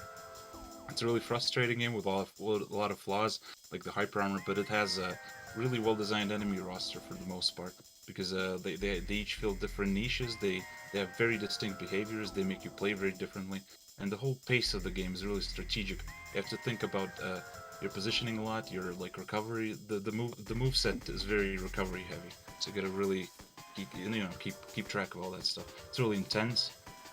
It's really crowd control heavy and all that stuff. Okay, next one is the third one is Ninja Warriors once again. And that's people already mentioned that. Well, they mentioned the original, but the remake is pretty much like better in almost every single way. Okay, then I shall change it to Ninja Warriors once again. Yeah, it's the only thing is that it's I think it's easier overall. I think the enemies feel a little bit more tame, but yeah, also like the main thing I value is enemy design. I think over the most, and this one has really good enemies. Like for example, the jumping chicks with the swords, the fire dudes. They combine really well, especially because it has no depth, so you have to deal with them really. You have to deal with a lot of attacks pretty directly. I was working on a hard mode clear of that last night. Yeah, couldn't quite get it, but I came close. Yeah, it's pretty easy to get into as well. Like if you boot up. Oh, also another cool thing is that the characters are not only unique for beat 'em ups, but they're really different from each other and really fun to learn. You have Raiden, who is like a giant mech who's bigger than all the bosses in the game. Yeah. You can like, you can grab dudes, just like throw them around. You can turn into this Terminator, like the walker thing, and just blast enemies using special meter. Yeah, it's really addictive. Yeah, there's a combo system. You can chain like combos. There's a girl Yaksha who has big booba, but also she has these arms that extend. You can use them to move around the arena. You can use them to grab and throw enemies from far away. It's really a pretty technical character. And, yeah, she's got this. She's got the air combo too, where you can grab and she like kicks him up into the air. That's cool. Like a cool neutral jump attack. Like her curve of learning difficulty is directly proportional to her books. What? That her curve of difficulty learning is directly proportional to her books. Yeah, but the boobs deflate when she extends her arms because that's like her storage. The scientists designed her pretty well, I'd say. Okay. Yeah, and then just a really awesome game, and of course, instead of scoring, it has time, so it's really fun to replay levels and try to get lower times and stuff. Then the second one is God Hand. I love this game a lot. It's like a love letter to beat 'em ups, like pretty much what Juan Man said about it, and also it has a very fun counter hit system where you observe enemy attacks, find gaps, and do counters, and then you can like it opens up more options. I think I'd say it's kind of like it's a Shinji Mikami game. I'm a big fan of his games. It's kind of like a Resident Evil but melee based. Resident Evil 4 but melee based. So it has that really kind cool. of learning. Yeah, it's like in Resident Evil 4, you know how you start off playing it as a kind of a survival horror-ish game where you like just shoot down enemies, like conserve ammo. But then after you play it for a while, you start shooting enemies in the knee, suplexing them, and all that shit. God, one of my like favorite games of all time, Resident Evil 4. I love that game so much. Yeah, it's badass. Like the two feel almost like a kind of like continuation, different. Like I don't know how to describe it, but they really have like a similar spirit to me. So and the enemies are awesome, and it has that kind of learning curve where you start off feeling really helpless, but then you discover some tricks, and it really opens up the game more and more. And the number one game is Final Fight, mostly because the moveset is really well balanced. You're never like using one move. Well, unless you're playing Cody, since you'll do a lot of shifting. But you generally vary up moves a lot depending on situation. The enemy designs are very good. They each have very distinct behaviors. It's very aggressive, very like intense game to play. It's really frustrating, but yeah, I love this game. And of course, as Juan said, it did everything right on the first try, pretty much. It's amazing. Which is impressive. Yeah. Yeah. The fact that I still like, even if we ignore the historical significance, I still prefer it over newer Capcom beat 'em ups. It's like Mario 64, where they did it right the very first time, and they couldn't ever, it's like, wow, nailed it. To me, yeah, a lot of people disagree, but yeah, to me, it's like they might have added convenience, like in Mario 64, they added a better camera and all that stuff in the sequels. But the core is just much better in Final Fight for me. Well, I have awesome. more of that feeling with Final Fight than with Mario 64, but yeah, basically that. Well, awesome. That should do it for today's episode. Thanks for joining, my dudes. Also, make sure to check out Boghog's upcoming game and his page for that, Mechanical Star Astra. I'm really looking forward to it. It's the shmup I'm most looking forward to, so you better make it. Oh, shucks. As a Julia Lord, I guess we should. We have talked about the best ones. How about we show the objectively worst one I have found? Okay. For a bit, just for a bit. And I also have an idea. How about some beginner recommendations to finish off, so people can like with this game as a filler thing. Yeah. Okay, so I'd recommend playing anyone who wants to get into the Okay, I'm pulling it up. Give me a sec here. Black Touch 97. It was a game. This was made in 97. Hold on one sec. We almost got it pulled up here. I've got half the screen, so I have Is to. that guts? Is that guts? There we go. You say, here's the thing you don't need to. You don't want to do. There we go. I got it. What game is this? Black Touch 97. This is a real game. Yes. That kick's amazing. Yeah, of course. Oh my also, God. here's the best thing. This game doesn't have you would say, desperation attack. This is jump kick. There's no jump. Here's neutral jump kick. There's only neutral jump kick. This is for hardcore gamers. Oh, look. It also takes up your life. Sometimes. But sometimes it doesn't. Oh, this game does the scaling. The more attack the more people you hit, the more it scales. You actually have. It does do that. I told you. The game does do that. Told you that's the thing. The game does do that. I just go to the first boss, and well, you see, there's the go with your recommendations. My time here. Come on, don't be shy. That punch is like a guy's punch, except somehow they made it really bad. I don't know how. That punch. I love has, how like, his 2 limbs frames. are just flip flopping all over the place. Yeah, it's like just like he's slapping everyone like a wet noodle, you know. Yeah.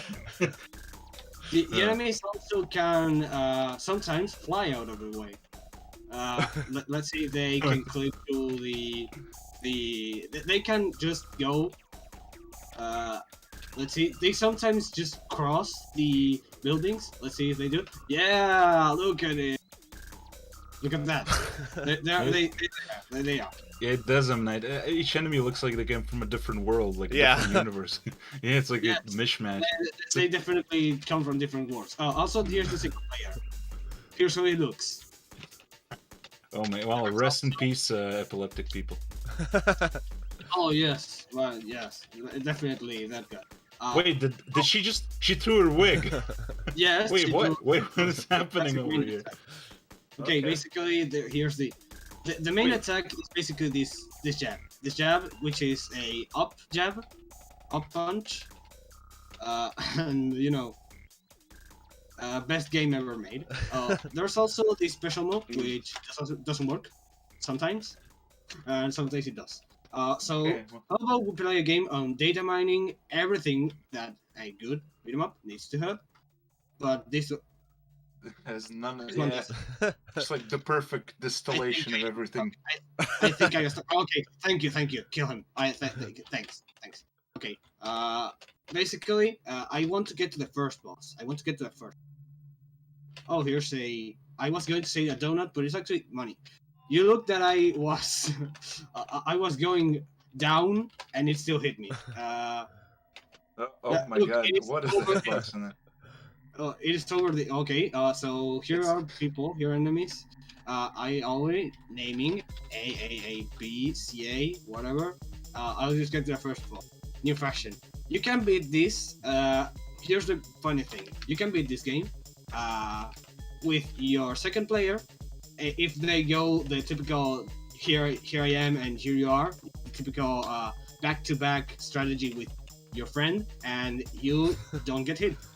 Oh, well, yeah, see, this is why you gotta give enemies a bigger priority. It's really like the perfect distillation of everything to not do. Like, you play this... Yeah, you're making it beat 'em up. Play this and look up what you don't need to do. It's actually... I would say Guardians of the Hood is better than this. Also, the game just drags on way too long. It's just death. It's just actual death, and let's just end up look at that kick. That's some good combos there. Oh, be careful because I have 20 seconds left. Any moment now.